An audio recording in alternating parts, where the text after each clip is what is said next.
আজকে বাংলার মাটি থেকে ডক্টর মিজানুর রহমান আজহারীর মতো মানুষকে যারা আমি বলবো তাড়িয়ে দেওয়ার মতো, যারা তাড়িয়ে দিয়েছে এরা কারা? সাধারণ আমজনতা, আমার মতো টুপিওয়ালা।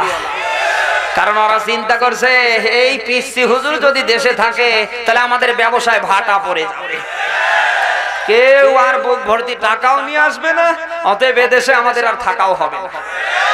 ষড়যন্ত্র করলো পার্লামেন্টে একটার পর একটা, জানো ওটা আমি বলবো না। যারা এই দেশে কোরআনের মাহফিল বন্ধের জন্য পার্লামেন্টে দাবি করে, এদের ঈমান আছে? আরো জোরে বলেন। মুসলমানের সন্তান মুমিন কোনদিন কোরআনের মাহফিল বন্ধের ব্যাপারে কথা বলতে পারে? সবাই বলেন।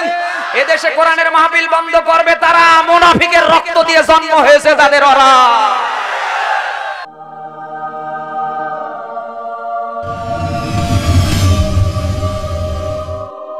হতে পারে লোকটা রিক্সা চালক, ভ্যান চালক, অটো চালক, মানুষের মাঝে তার মূল্য নাও থাকতে পারে, কিন্তু এই কোরআনের সাথে যদি তার সম্পর্ক থাকে তোর ইজ্জত আল্লাহর কাছে কম না বেশি? কারণ গোটা দুনিয়া একদিকে, আল্লাহর কোরআন। তাহলে এটা যদি আপনি মেনে নিতে পারেন, তাহলে আপনার জীবনে যদি এই সেই কোরআনে কারীম থাকে, তাহলে গোটা দুনিয়ার মানুষ আপনার বিপক্ষে গেলেও আপনার পক্ষে আছে কে? ওই কোরআন নিয়ে আমরা বাঁচবো, ওই কোরআন নিয়ে আমরা থাকবো ইনশাআল্লাহ। আমার বন্ধুরা, পৃথিবীতে কেউ যদি ভালো হতে চায়, সফল হতে চায়, কিয়ামতে জান্নাতে যেতে চায়, যাওয়া লাগবে কোথায়? বাবার দরবারে। কোথায়? অনেকে কাছে জান্নাতে, কোরআনে কারীমের কাছে। আল্লাহ দিয়েছেন হুদাল লিন-নাস ওয়া বায়িনাতিন মিনাল হুদা ওয়াল ফুরকান। বলেন আল্লাহু আকবার। সূরা বাকারা 2 নম্বর পারা 7 নম্বর পৃষ্ঠার 185 নম্বর আয়াতের মাঝের অংশ আল্লাহ দিয়েছেন। আল্লাহ বলেন, কোরআন দিলাম আমি বিশ্ব মানবতার হেদায়েতের জন্য, দলিল আর প্রমাণ দিয়ে, মানুষ যাতে সত্য আর পার্থক্য নির্ণয় করতে পারে। কথা শুনতেছেন? কোরআনে কারীম দিলেন কে? কাদের জন্য? গরু ছাগলের? কাদের? মানুষের জন্য। দলিল আর প্রমাণ দিয়ে আল্লাহ দিলেন, মানুষ যাতে এটা দিয়ে সত্য আর মিথ্যা কোনটা এটা ধরতে পারে। এইজন্য কোরআনের অসংখ্য নাম, তার ভেতরে ফুরকান একটা। কোরআনের অসংখ্য নাম, তার ভেতরে কোরআনের একটা নাম কি? সবাই বলেন। এখন এই কোরআনে কারীম দিয়ে যদি সত্য কোনটা মিথ্যা কোনটা আপনি পার্থক্য নির্ণয় করতে না পারেন, কুকুরের চেয়েও কিন্তু আপনার জীবনটা নষ্ট। আমি কি বলবো পুরা করে বাক্যটা? কোরআনে কারীম পাওয়ার পরে, দলিল আর প্রমাণের ভেতরে থাকার পরে, এই পৃথিবীতে মানুষ হয়ে যদি সত্য কোনটা আর মিথ্যা কোনটা পার্থক্য করতে না পারে, বোঝা লাগবে কুকুরও যা ওটাও তা। এই কোয়ালিটির মানুষ তাই কুমিল্লায় নেই। আল্লাহ বলেন, ইন্না শাররাদ দাওয়াবি ইনদাল্লাহ। বিবেক থাকার পরে যারা বিবেকটাকে ভালোর জন্য কাজে লাগায় না, পৃথিবীতে সবচেয়ে খারাপ তারা। আমার বন্ধুরা, এই জন্য আমাদের বিবেক আছে, বোঝার মতো ভালো মন্দের জ্ঞান আছে। এই জন্যই আল্লাহ রাব্বুল আলামিন অন্য মাখলুকের চেয়ে আমাদের শ্রেষ্ঠ করে দিয়েছে। আমরা আশরাফুল মাখলুকাত, সৃষ্টির সেরা। সুবহানাল্লাহ বলতে পারেন না? আর আল্লাহ রাসূল দিয়েছেন, ইন্না লিকুল্লি শাইইন শারাফা ইয়াতাবাহুনা বিহি ওয়া আন্না বাহা উম্মতি শারাফুল কোরআন। বলেন আল্লাহু আকবার। পৃথিবীতে কেউ যদি গর্ব করতে চায় রাসূলের বাণী, তাকে কোরআন নিয়ে গর্ব করা লাগবে। কিন্তু আমাদের গর্ব কি কোরআন নিয়ে হয়? আমাদের গর্ব হয় ক্ষমতা নিয়ে, শেয়ার নিয়ে, চেহারা নিয়ে, সম্পদ নিয়ে। তুমি যেটার জন্য অহংকারী করো এগুলি ক্ষণস্থায়ী। কোরআনে কারীম কি? সবাই আওয়াজ দিয়ে বলেন। দুনিয়ায় আছে, আখিরাতে থাকবে না। আমার বন্ধুরা, সেই কোরআনে কারীম আমরা শোনার জন্য এসেছি। আল্লাহ রাব্বুল আলামিন যেন আমাদেরকে ওই রকম আবু বকরের মতো যোগ্যতা দান করে। সবাই বলেন আমিন। মানুষ ভালো হতে যদি চায়, মানুষ দুনিয়ায় যদি তার জীবনটাকে সফল করে কিয়ামতে জান্নাতে যেতে চায়, কোরআনের বিকল্প। আজ অনেক মানুষ কোরআন বাদ দিয়ে বিভিন্ন জায়গায় ভালো হওয়ার জন্য যায়, বিশেষ করে বাবার দরবার। এলাকায় তো নেই, আমরা এই কুমিল্লায় বেশি। আমি যে জায়গায় মাহফিল করে আসলাম, আসার পরে দেখি খালি বাবার দরবার। এত বাবা, কোরআনের ঊর্ধ্বে কোনো বাবা হতে পারে? কোরআনের ঊর্ধ্বে কোন গোষ্ঠী হতে পারে, কোন দল হতে পারে না, সবার ঊর্ধ্বে কোরআন। সবার ঊর্ধ্বে কি? সবাই বলে আগে কোরআন তারপরে ব্যক্তি। আপনি যদি কোরআনকে মাইনাস করে এই সমস্ত জায়গায় যান, আল্লাহ আপনার কপালটা পুড়ে দেবে, নষ্ট করে দেবে। আর কারো আল্লাহ যদি নিজ হাতে ভাগ্য নষ্ট করে দেয়, কারো বাবার ক্ষমতা আছে ওকে ভালো করা।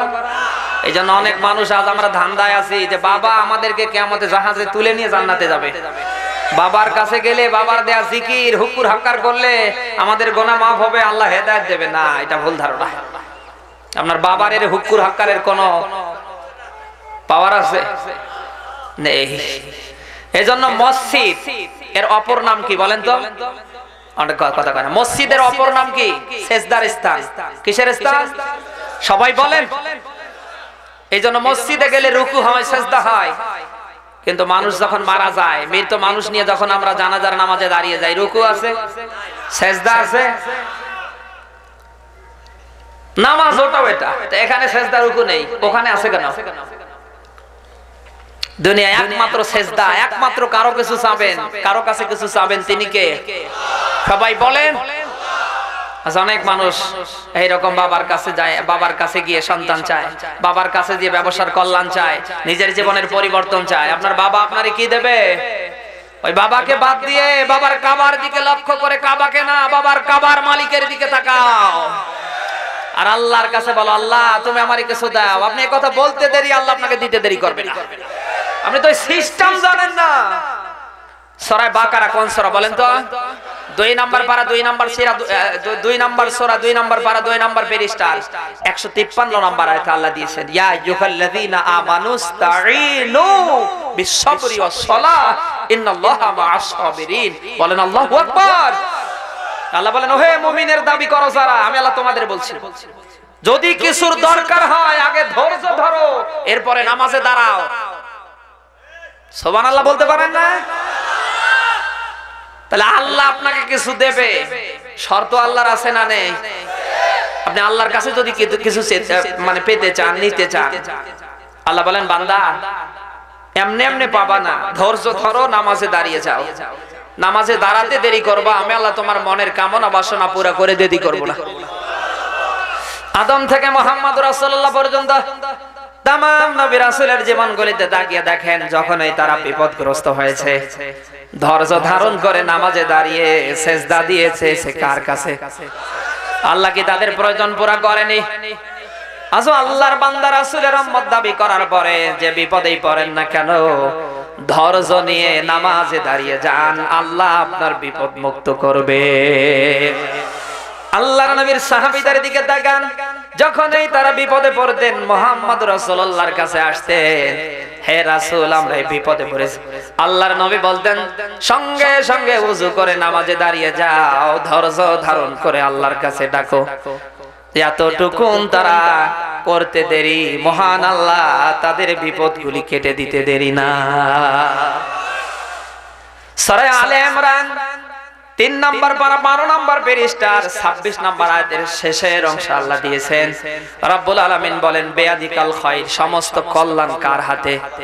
সবাই বলেন, সমস্ত কল্যাণ যদি আমার আল্লাহর হাতে থাকে, দুনিয়ার যে প্রান্তে আপনি বিপদে পড়েন না কেন, সমস্যায় পড়েন না কেন, এখন আমি জানতে চাই যাওয়া লাগবে বাবার কাছে না আল্লাহর দরবারে? সবাই বলেন। কিন্তু অধিকাংশ মানুষ আল্লাহর কাছে চাওয়া বাদ দিয়ে বিভিন্ন মানুষের কাছে চায়। আপনি এটা করবেন না। দুনিয়ায় যদি কিছুর দরকার হয়, কিছু চাওয়ার দরকার হয়, পাওয়ার দরকার হয়, দুনিয়ার মানুষের কাছে নক করার আগে যার কাছে নক করা লাগবে তিনি কে? আল্লাহ পাক বলেন, ওয়াকানা হাক্কান আলাইনা নাসরুল মুমিনিন। এটা সূরা রোম 47 নম্বর আয়াতে আল্লাহ দিয়েছে। আল্লাহ বলেন, ওহে মুমিন তোমরা যারা যখন এই বিপদের ময়দানে পড়বা, আমি আল্লাহকে যখন ডাকবা, আমি রব্বুল আলামিন বিপদের মুহূর্তে তোমাদের সাহায্য করব। ওই সাহায্য ওয়াজিব হয়ে যায় কার জন্য? সবাই বলেন। আমার বন্ধুরা, এই জন্য মানব জীবনে কমপ্লিট কোড অফ লাইফ, পূর্ণাঙ্গ ইসলাম ধর্মে মানুষের জন্য যেখানে যা দরকার কোরআনের ভিতরে পুরা করে দিয়েছে কে? কোন জিনিস বাদ আছে? সবাই বলেন। সূরা নাহল কোন সূরা? 16 নাম্বার সূরা, 14 নাম্বার পারা, 16 নাম্বার পৃষ্ঠার 79 না 89 নাম্বার আয়াত আল্লাহ দিয়েছেন। রাব্বুল আলামিন বলেন, ওয়ানাসালনা আলাইকাল কিতাবা তিবয়ানান লিকুল্লি শাই ওয়াহুদাও ওয়া রাহমাতাও ওয়াবশরা লিল মুসলিমিন। আল্লাহ পাক বলেন, মানব জীবন চলতে ফিরতে খাইতে নিতে রান্নাঘর থেকে রাষ্ট্র জীবন পর্যন্ত যেখানে যা দরকার সব সমস্যার সমাধান দিয়েছে কে? আরো জোরে। এখন কোরআনে যদি সব জিনিসের সমস্যার সমাধান থেকে থাকে, কোরআন মাইনাস করে অন্য কোথায় যাওয়ার কোন রাস্তা আছে? সবাই বলেন। কোরআনে কারিমে যদি আপনার জীবনের জন্য সব পুরো আল্লাহ করে দিয়ে থাকে, ইসলাম ধর্মে যদি সব কিছু আমার আল্লাহ পুরা করে দিয়ে থাকে, এখন আল্লাহর কোরআন আর ইসলামের বাইরে যাওয়ার কোন সুযোগ আছে? সবাই বলেন। এখন যদি আপনি আল্লাহর কোরআন আর ইসলাম বাদ দিয়ে অন্য কোথাও ধান্দা নিয়ে যান, আপনার জীবনটা সফল করে দেবে না ব্যর্থ হবে? সবাই বলেন। আমার বন্ধুরা, যেখানে যা দরকার সব পুরা করে দিয়েছে কে? আপনি একটা দাড়ি, একটা কমা, একটা সেমিকোলন, আপনি একটা কিছু কিন্তু বাদ দেন সুযোগও পাবেন না, ভেতরে ঢোকানোরও সুযোগ পাবেন না। কারণ শুরু থেকে নিয়ে আল্লাহর জান্নাতে যাওয়া পর্যন্ত যেখানে যা দরকার সব পুরা করে দিয়েছে কে? আল্লাহ পাক বলেন, আল ইয়াউমা আকমালতু লাকুম দীনাকুম ওয়া আতামামতু আলাইকুম নি'মাতি ওয়া রাদিতু লাকুমুল ইসলাম দীনা। সূরা মাইদা 6 নম্বর পারা 6 নম্বর পৃষ্ঠার 3 নম্বর আয়াতের মাঝের অংশ আল্লাহ দিয়েছেন। আল্লাহ বলেন, মানব জীবন চলতে ফিরতে খাইতে নিতে উঠতে বসতে যেখানে যা দরকার সবগুলি আমি আল্লাহ ইসলাম ধর্মে পুরা করে দিয়েছি। এখন দুনিয়ার এই ময়দানে কোন মানুষ এত কিছু পাওয়ার পরে ওই মানুষ যদি ইসলাম থেকে কোরআন থেকে কিছু না নিয়ে মরতে পারে, এই দোষ কি আল্লাহর না ওর? সবাই বলেন। আজ দুনিয়ার সমস্ত পরীক্ষার প্রশ্নগুলি থাকে গোপন। কিয়ামতের ময়দানে আপনি সফল হবেন, আল্লাহর জান্নাতি মানুষদের ভেতরে গণ্য হবেন। এই জন্য কোরআনে কারিমে ইসলাম ধর্মে আল্লাহ সব গোপন দিয়েছে না ফাঁস? সবাই বলেন। এই দুনিয়ায় প্রশ্নপত্র ফাঁস হওয়ার পরে দুনিয়ায় কেউ যদি পাস না করে ফেল করে, এই দোষ কি মানুষের ওর? সবাই বলেন। প্রশ্নপত্র ফাঁস হওয়ার পরে যারা ফেল করে এরা কি ছাত্র? এরা মানুষ? তাহলে কিয়ামতের ময়দানে জাহান্নাম থেকে বাঁচবেন, আল্লাহর জান্নাতের মেহমান হবেন, দুনিয়া আখিরাতে সফলতা লাভ করবেন। এই জন্য সব প্রশ্নপত্র ফাঁস করে দিয়েছে কে? এখন এত কিছু ফাঁস হওয়ার পরে আপনি যদি নিজের জীবনে ইসলাম নিতে না পারেন, আল্লাহর কোরআন নিতে না পারেন, ইসলামের জন্য কোরআনের পক্ষে আপনি সময় দিতে কাজ করতে না পারেন, এ দোষ আপনার না আল্লাহর? সবাই বলেন। জীবনের শেষ মুহূর্ত, শেষ রক্তবিন্দু, শেষ নিঃশ্বাস পর্যন্ত আল্লাহর জমিনে যাতে ইসলাম আর আল্লাহর কোরআনের বিধান কায়েম হয় চেষ্টা করা লাগবে। যত দাড়ি রাখেন, যত টুপি মাথায় দিয়ে বেড়ান, যত বড় জুব্বা পরেন, বাংলাদেশের সব মসজিদে গিয়ে যদি তাহাজ্জুদের নামাজ আদায় করে কাবা শরীফে আল্লাহ আল্লাহ করেও মারা যান, আল্লাহর জমিনে যদি ইসলামের জন্য কোরআনের পক্ষে আপনার শ্রম সময় ব্যয় না হয়, কিয়ামতে জাহান্নামে দেবে কোনো সন্দেহ আছে? সবাই বলেন। আজ আপনি তাকিয়ে দেখেন, অধিকাংশ মানুষ নামাজ আদায় করছে, রমজান মাসে রোজা রাখছে, টাকা পয়সা আছে, যাকাত দেয়, হজ করে, কিন্তু বাংলাদেশের মতো দেশে ইসলাম কায়েম হবে, টুপিওয়ালারা রাষ্ট্র ক্ষমতায় যাবে, অনেকেই চায় না। এই কুমিল্লায় তো নেই। আল্লাহর জমিনে ইসলাম কায়েম হলে আল্লাহর দ্বীন জমিনে কায়েম হবে। কায়েম হলে পরে মদিনার মতো করে নতুন একটা মদিনা বাংলাদেশ নামক জায়গায় হবে। কথা কয় না? এটা যারা চায় না, যতই নামাজ পড়ুক, যতই রোজা রাখুক, যতই হজ করুক, যতই বড় দাড়ি রাখুক, জব্বা আব্বা দিয়ে যতই মুসলমান সাজার চেষ্টা করো, ওটা মুসলমান না, ওটা মুমিন না, ওটা হলো মুনাফিক। কারণ ইসলাম ধর্মে ওই সময় যারা বাধা দিয়েছিল এরা মুমিন না মুনাফিক? সবাই বলেন। আব্দুল্লাহ ইবনে উবাইর মতো মানুষ তার দলবল নিয়ে বিশ্বনবী মুহাম্মদ রাসূলুল্লাহ সহকারে তার অনুসারীদের পথে বাধা দিয়েছিল না দিয়েছিল না? ওই আব্দুল্লাহ ইবনে উবাইর কি দাড়ি ছিল না, মাথায় টুপি ছিল না, পাগড়ি ছিল না, জব্বা ছিল না? 5 ওয়াক্ত নামাজ, তাহাজ্জুদের নামাজ সব কিছু থাকার পরে ইসলাম ধর্মের নিয়ম নীতি যাতে আল্লাহর নবী মদিনায় কায়েম করতে না পারে, নবীজির মতো মানুষ মদিনার রাষ্ট্রপ্রধান যাতে হতে না পারে, মুনাফিকদের কিন্তু এই চেষ্টাই ছিল। আজ ওই রকম আব্দুল্লাহ ইবনে উবাইর টুপি নিয়ে, দাড়ি নিয়ে, জুব্বা নিয়ে, 5 ওয়াক্ত নামাজের মতো নামাজ নিয়ে, তাহাজ্জুদের আমল নিয়ে তাকিয়ে দেখেন এই দেশে টুপিওয়ালা কারা রাষ্ট্র ক্ষমতায় যাবে অনেকেই চায় না। আল্লাহর জমিনে দিন কায়েম করবে, এটা আওয়ামী লীগ, বিএনপি, জামাত, জাতীয় পার্টি, তাল পার্টি, বড় পীর, ছোট বড় হুজুর না, সবারই দায়িত্ব। আল্লাহ দিয়েছেন ইনফিরু খিফাফা ওয়া সিকালা ওয়াজাহিদু বিআমওয়ালিকুম ওয়া আনফুসিকুম ফি সাবিলিল্লাহ। বলেন আল্লাহু আকবার। সূরা তাওবা কোন সূরা? 41 নম্বর আয়াত আল্লাহ দিয়েছেন। আল্লাহ বলে দুর্বল হও আর সবল হও, চ্যাংরা হও আর বুড়া হও। এই কথা শুনতেছেন? ধনী হন আর গরিব হন, আপনি যে কায়দারে হন, আল্লাহর জমিনে যাতে দিন কায়েম হয়, টুপিওয়ালারা যাতে রাষ্ট্র ক্ষমতায় যায়, ওই জন্য আপনার মাল দিয়ে জান দিয়ে চেষ্টা করা লাগবে। এই কথা কার? আজ যারা বাধা দেয়, আপনি যতই আল্লাহ আল্লাহ করেন কোনো লাভ হবে না। আপনি তো গিয়ে বসে আছেন আব্দুল্লাহ ইবনে উবাইর সাথে ওই জাহান্নামের নিম্নতম স্থানে। শুনে রাখেন, নামাজ, রোজা, হজ, যাকাত দিয়ে জান্নাত পাওয়ার আশা করলে এটা কপালে লাথি খাওয়া হবে। আল্লাহর জমিনে যাতে দিন কায়েম হয় ওই ব্যাপারে চেষ্টা করেন। নামাজ রোজা তো করা লাগবে, কারণ আল্লাহর বান্দা দাবি করলে আল্লাহর হক আযান হওয়ার পরে নামাজে দাঁড়াতে হবে। এরপরে শরীরের যাকাত, রমজানের রোজা দেওয়া লাগবে, টাকা পয়সা অর্থ সম্পদ আছে, যাকাত দেওয়া লাগবে, হজ দেওয়া লাগবে। এটা তো ওই রকম কিছু না, কিন্তু আল্লাহর জমিনে দিন কায়েম করা লাগবে, মাস্ট বি। যারা সন্দেহ পোষণ করে মুনাফিক সেজে বসে থাকবে, ওর নামাজ, রোজা, হজ, যাকাত কোনো ইবাদত কবুল করবে না কে? সবাই বলেন। ওই সময় যারা মুনাফিকি করেছিল, এই সেই আব্দুল্লাহ ইবনে উবাই। রাসূলুল্লাহর মতো মানুষ জানাজার নামাজ নিয়ে দাঁড়িয়ে গেছে, 1 ওয়াক্ত নামাজ কাজা করেনি, রাসূলুল্লাহর পেছনে 5 ওয়াক্ত নামাজ আদায় করেছে। এত আশিক রাসূল।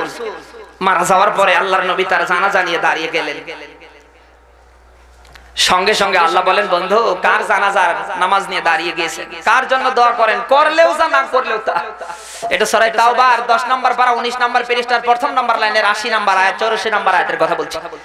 হে রাসূল, কার জানাজা নিয়ে দাঁড়িয়ে গিয়েছেন, কার জন্য দোয়া করবেন, করলেও যা না করলেও। আজীবন আপনার বিরুদ্ধে, আমার বিরুদ্ধে, টুপিওয়ালাদের বিরুদ্ধে ও ষড়যন্ত্র করেছে। তোর জানাজা করে কোনো লাভ নেই। তা আল্লাহর নবী মুহাম্মদ রাসূলুল্লাহর উম্মতের দরদ আছে না নেই? নবী আমার চিন্তা করলেন না, আমাকে একবার বললেন, আমি আরো বেশি করব। এজন্য 70 মাররা আয়াতের মাঝখানের অংশে দিয়েছে কে? সবাই বলে। নবীজি 70 বারের মতো ইস্তেগফার কামনা করলেন তার সাহাবীর জন্য। আল্লাহ দেখলেন যে এ তো নাফসর বান্দা গো, এ তো ছাড়বে না, সঙ্গে সঙ্গে পাল্টা 84 নম্বর আয়াত আল্লাহ দিয়ে দিলেন। আমি জানতে চাই, এত নামাজ নিয়ে, তাহাজ্জুদের আমল নিয়ে, দাড়ি নিয়ে, টুপি নিয়ে, এই সেই আব্দুল্লাহ ইবনে উবাই রাসূলের এত আশিক ছিলেন। মরার পরে আল্লাহর নবীর মতো মানুষ যদি জানাজা নিয়ে দাঁড়িয়ে যায়, আর সেখানে যদি আল্লাহ তার জানাজা ফেরত দেয়, বাংলাদেশে ওই আব্দুল্লাহ ইবনে উবাইর টুপি নিয়ে, দাড়ি নিয়ে, জুব্বা নিয়ে, আব্বা নিয়ে, নামাজ নিয়ে ওই রকম আশিকে রাসূল দাবি করার পরে বাংলাদেশে যারা হুজুরদেরকে সাপোর্ট করবে না যে হুজুররা রাষ্ট্র ক্ষমতায় যাক, বোঝা লাগবে আব্দুল্লাহ ইবনে উবাইও যায়, এরাও তা। আর এদের জানাজার নামাজে গোটা দুনিয়ার মানুষ যদি আসে দোয়া করার জন্য, নবীজি না ফেরেশতা জিবরাইল এসে যদি ইমামতি করে, তাও আল্লাহ ফেরত দেবে। এইজন্য কোরআনে আল্লাহ দিয়েছেন, আনাকিমুদ্দিন ওয়ালা তাতাফাররাকু ফি। সূরা শুরা কোন সূরা? 13 নম্বর আয়াতের মাঝের অংশ আল্লাহ দিয়েছেন। আল্লাহ বলেন দিন কায়েম করা লাগবে, এ নিয়ে কোনো দলাদলি চলবে? চলবে। আজ এই বাংলাদেশে দিন আল্লাহর জমিনে দিন কায়েম হবে আমরা যদি দলাদলি না করতাম, আমার তো মনে হয় এতদিন বাংলার মাটিতে কোরআনের রাষ্ট্র কায়েম হয়ে যেত। কিন্তু তাকিয়ে দেখেন এই মুনাফিকদের দলাদলির কারণে এই দেশে ইসলাম আরো পিছিয়ে যাচ্ছে। এক একটা হুজুর গোয়েরা হুজুর না খেজুর। আজকে বাংলার মাটি থেকে ডক্টর মিজানুর রহমান আজহারির মতো মানুষকে যারা আমি বলবো তাড়িয়ে দেওয়ার মতো, যারা তাড়িয়ে দিয়েছে এরা কারা? সাধারণ আমজনতা, আমার মতো টুপিওয়ালা। কারণ ওরা চিন্তা করছে এই পিসি হুজুর যদি দেশে থাকে তাহলে আমাদের ব্যবসায় ভাটা পড়ে যাবে, কেউ আর বুক ভর্তি টাকাও নিয়ে আসবে না, অতএব এদেশে আমাদের আর থাকাও হবে না। ষড়যন্ত্র করলো পার্লামেন্টে একটার পর একটা, না ওটা আমি বলবো না। যারা এই দেশে কোরআনের মাহফিল বন্ধের জন্য পার্লামেন্টে দাবি করে, এদের ঈমান আছে? আরো জোরে বলেন। মুসলমানের সন্তান মুমিন কোনদিন কোরআনের মাহফিল বন্ধের ব্যাপারে কথা বলতে পারে? সবাই বলেন। এদেশে কোরআনের মাহফিল বন্ধ করবে তারা মুনাফিকের রক্ত দিয়ে জন্ম হয়েছে যাদের, ওরা। কারণ মুসলমানের সন্তান জানে আমার জন্ম হয়েছে ইসলামের স্লোগান দিয়ে। আগা কেটে গরুর গোশত খেয়ে তুমি মুসলমানের দাবি করছো না? তোমার মতো অনেক আগা কাটা গরুর গোশত ঘরে এই দেশে হিন্দু আছে। এই নেই, মজার তথ্য দিচ্ছি, কোন কিসসা কাহিনী না। সূরা আলে ইমরানের 4 নম্বর পারা 2 নম্বর পৃষ্ঠার 102 নম্বর আয়াতের শেষের অংশে তাকান। আল্লাহ দিয়েছেন ওয়ালা তামুতুন্না, তোমরা মরবে না, মরিও না, ইল্লা ওয়া আনতুম মুসলিমুন, প্রকৃত মুসলমান না হয়ে। কথা কার? আল্লাহ জানে না আমরা মুসলমান? এখানে কি কোনো হিন্দু আছে, বৌদ্ধ আছে? আল্লাহ জানে না আমরা নামাজ আদায় করি, জুমার নামাজ পড়ি, ঈদের নামাজ পড়ি, কোরবানির সময় গরু জবাই করে ফ্রিজে জমাট করে রেখেছি, আগামী কোরবানি পর্যন্ত খাবো। 500-600 টাকা দামের গরুর গোশত জবাই হওয়ার পরে আর হুজুর গিয়ে পায় না, গরিব মানুষ তো বাদ। আপনি সপ্তাহে সপ্তাহে গরুর গোশত খান, নামাজ আদায় করেন, মুসলমানের দাবি করেন। আল্লাহ কি জানে না যে আপনি মুসলমান? সবাই বলেন। তো নতুন করে এই সূরা আলে ইমরানের 4 নম্বর পারার 2 নম্বর পৃষ্ঠার 102 নম্বর আয়াতের শেষের অংশে আল্লাহর দেয়ার এটা কি দরকার ছিল? কারণ আল্লাহ জানে গরুর গোশত খেয়ে আগা কেটে মুসলমানের দাবি করা যায়। সবাই বলেন। মুসলমান দাবি করতে গেলে ইসলামের কাছে, আল্লাহর আইনের কাছে মাথা নত করতে হয়। কেউ যদি মাথা নত না করে রাগ করে, ও কি মুসলমান? ওটা মুনাফিক। আচ্ছা, বাংলাদেশে এই সমস্ত হুজুররা যদি মুনাফিক না শাস্তো, বাংলার মাটিতে বড় হুজুরকে জেলখানায় নিয়ে ষড়যন্ত্র করে ফাঁসি দেওয়ার কেউ কায়দা কেউ দুনিয়ায় করতে পারতো না। কোরআনের মাহফিল বন্ধের জন্য কোন মুসলমান তার আঙ্গুল বাঁকা করতে পারতো না। করছে কারা? তারা মুসলমান না, এরা মুনাফিকের বাচ্চা যারা, ওরা।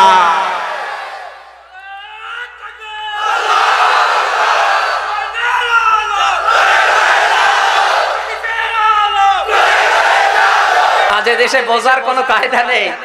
মুনাফিকের মুখেও দাড়ি, মুসলমানের মুখেও, মুনাফিকের মাথায় টুপি, মুমিনের মুখেও মাথাও, মুমিনও জুব্বা পরে, মুনাফিকও। সেনার কোনো কায়দা নেই। আছে? কায়দা আছে না নাই আমি কি বলবো? সবাই বলেন। ওই যে ছোটবেলায় ব্যাঙ আর মাগুরের বাচ্চা দেখতে হুবহু, বোঝার কোনো কায়দা নেই যেটা ব্যাঙের বাচ্চা না মাগুরের বাচ্চা। কোরআনে কারীমের আয়াত নিয়ে যখন গবেষণা করতে করতে এই উদাহরণটা পেয়ে গেলাম। আল্লাহ কি গো? সূরা বাকারার 8 নম্বর আয়াতে আল্লাহ দিলেন ওয়ামিনান নাস মায়াকুলু আমান্না বিল্লাহি ওয়া বিল ইয়াউমিল আখির ওয়া মা হুম বিমুমিনিন। বলেন আল্লাহু আকবার। আল্লাহ বলেন মানুষের ভেতরে এমন কিছু মানুষ আছে যারা বলে আল্লাহ আমরা তোমার প্রতি ঈমান এনেছি, আখিরাতের প্রতি, পরকালের প্রতি। আল্লাহ বলেন ওয়া মা হুম বিমুমিনিন, তোমরা মুমিন না, তোমরা সিটার, তোমরা মুনাফিক। কথা কার? কারণ যার মুখের কথা আর মনের কথা এক হবে না, ওটা মুমিন না, মুসলমান না, ওটা মুনাফিক। বাংলাদেশে তো নেই। সব আলেম ওলামা ওই আয়াতকে নিয়ে একমত। যার মনের কথা আর মুখের কথা এক হবে না, ওটা মুসলমান না, মুমিন না, ওটা মুনাফিক। বাংলাদেশে তো মুনাফিক নেই, না এগুলো সব ভারতে আছে। মুনাফিকি করবেন না। আর যে সমস্ত মানুষ মুনাফিকি করছে আপনি তাকিয়ে দেখেন, ওদের কোনো কাজ আল্লাহর জন্য হচ্ছে না। ইউরাউনান নাস, এটা সূরা নেসার 5 নাম্বার পারা 20 নাম্বার পৃষ্ঠার 143 নাম্বার আয়াতে কি 42 নাম্বার আয়াতে আল্লাহ দিয়েছেন। আল্লাহ বলেন যারা মুনাফিক তারা যত কাজ করে যত কর্ম করে সব মানুষকে দেখানোর জন্য করে। 5 বছর পর পরে যখন ভোটের সিজন আসে তখন মাথায় পট্টি আসে, তখন মাথায় টুপি আসে, তখন পাঞ্জাবি পরে মসজিদে গিয়ে নামাজ আদায় করে। কথা বলে বুখারীর হাদিস আল্লাহর নবী দিয়েছে মুনাফিককে চেনার কায়দা 3টা। কয়টা? সবাই বলেন ইদা হাদাসা কাযাবা ওয়া ইদা ওয়াদা আখলাফা ওয়া ইদা উতুমিনা খান। কথায় কথায় মিথ্যে বলে, ওয়াদা করলে ভেঙে ফেলে, আমানত রাখলে ওটা পুরোটাই নিজের বাপের মনে করে খেয়ে ফেলে। এই এলাকায় তো দেশ। আর যদি আমরা মুমিন দেখে মুসলমান দেখে এলাকার মেম্বার চেয়ারম্যান এমপি মন্ত্রী মিনিস্টারদেরকে আমরা এই অন্তত চেয়ারে বসাতাম, আসলে লোকটা মুমিন না মুসলমান না মুনাফিক, আমরা এই গুণগুলি দেখে দেখে যদি মেম্বার চেয়ারম্যান চৌকিদার দফাদার এমপি মন্ত্রী মিনিস্টার বড় বড় চেয়ারগুলিতে আমরা বসাতাম, আমার তো মনে হয় বাংলার মাটিটা মদিনার পরে নতুন একটা মদিনা হয়ে যেত। কিন্তু আনকালচার এমন এমন মানুষ এই দেশে আছে না নেই? এলাকার চেয়ারম্যান মেম্বার কমিশনারের দিকে তাকান, হাত পেতে ভিক্ষা করে খায় মানুষের বাড়ির বয়স্ক ভাতার কার্ড দেবে টাকা নেয়। এই কুমিল্লায় নেই। দোষ তো ওদের না, দোষ আমাদের। মুনাফিকি তো আমরা করছি। কথা বলে কোন মুনাফিক ভোটের সিজনে এসে কান্না করবে আর আপনি ভোট দিয়ে ওকে চেয়ার দেবেন, জবাব দেওয়া লাগবে কার কাছে? কারণ কোন মুনাফিককে জান্নাতে দেবে না কে? যদি এতটুকু আমরা তার যোগ্যতা দেখে মসজিদের ইমামদের মতো করে চেয়ারগুলিতে দিতাম, 5 ওয়াক্ত নামাজের ইমাম বানাতে গিয়ে ইমাম সাহেব দাওরায় হাদিস পাস কিনা, ইমাম সাহেব কামেল পাস কিনা, ইমাম সাহেবের চেহারা ভালো কিনা, ইমাম সাহেবের বউ পর্দায় থাকে কিনা আমরা দেখি কি দেখি না? সবাই বলেন 5 ওয়াক্ত নামাজের জন্য যদি এমন কায়দা আমরা দেখতে পারি, তাহলে বাংলার মাটিতে যারা ইউনিয়নের চেয়ারম্যান ওয়ার্ডের মেম্বার সদস্য যারা গোটা উপজেলা মিলে জেলা মিলে যারা দায়িত্বে বাংলাদেশে আছে, এদের চরিত্র আদর্শ দেখে ওই চেয়ারে বসার দরকার আছে না নেই?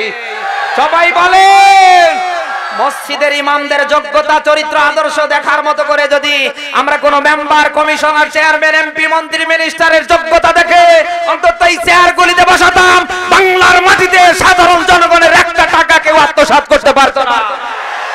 নিজের দলের লোক অপরাধ করার পরে সার পায়, বিচার হয় না, বিচার হয় আমাদের মতো টুপিওয়ালাদের। দোষ ওদের না, দোষ আমাদের। বাংলাদেশে এমন কিছু আনকালচার মানুষ আছে, এক প্যাকেট বিড়ি আর এক কাপ লাল পানি পেলেই অকুট করে পাল্টে যায়। রব্বুল আলামিন মুনাফিকের সংজ্ঞা দিয়েছেন মুযাবযাবিনা বাইনা যালিক।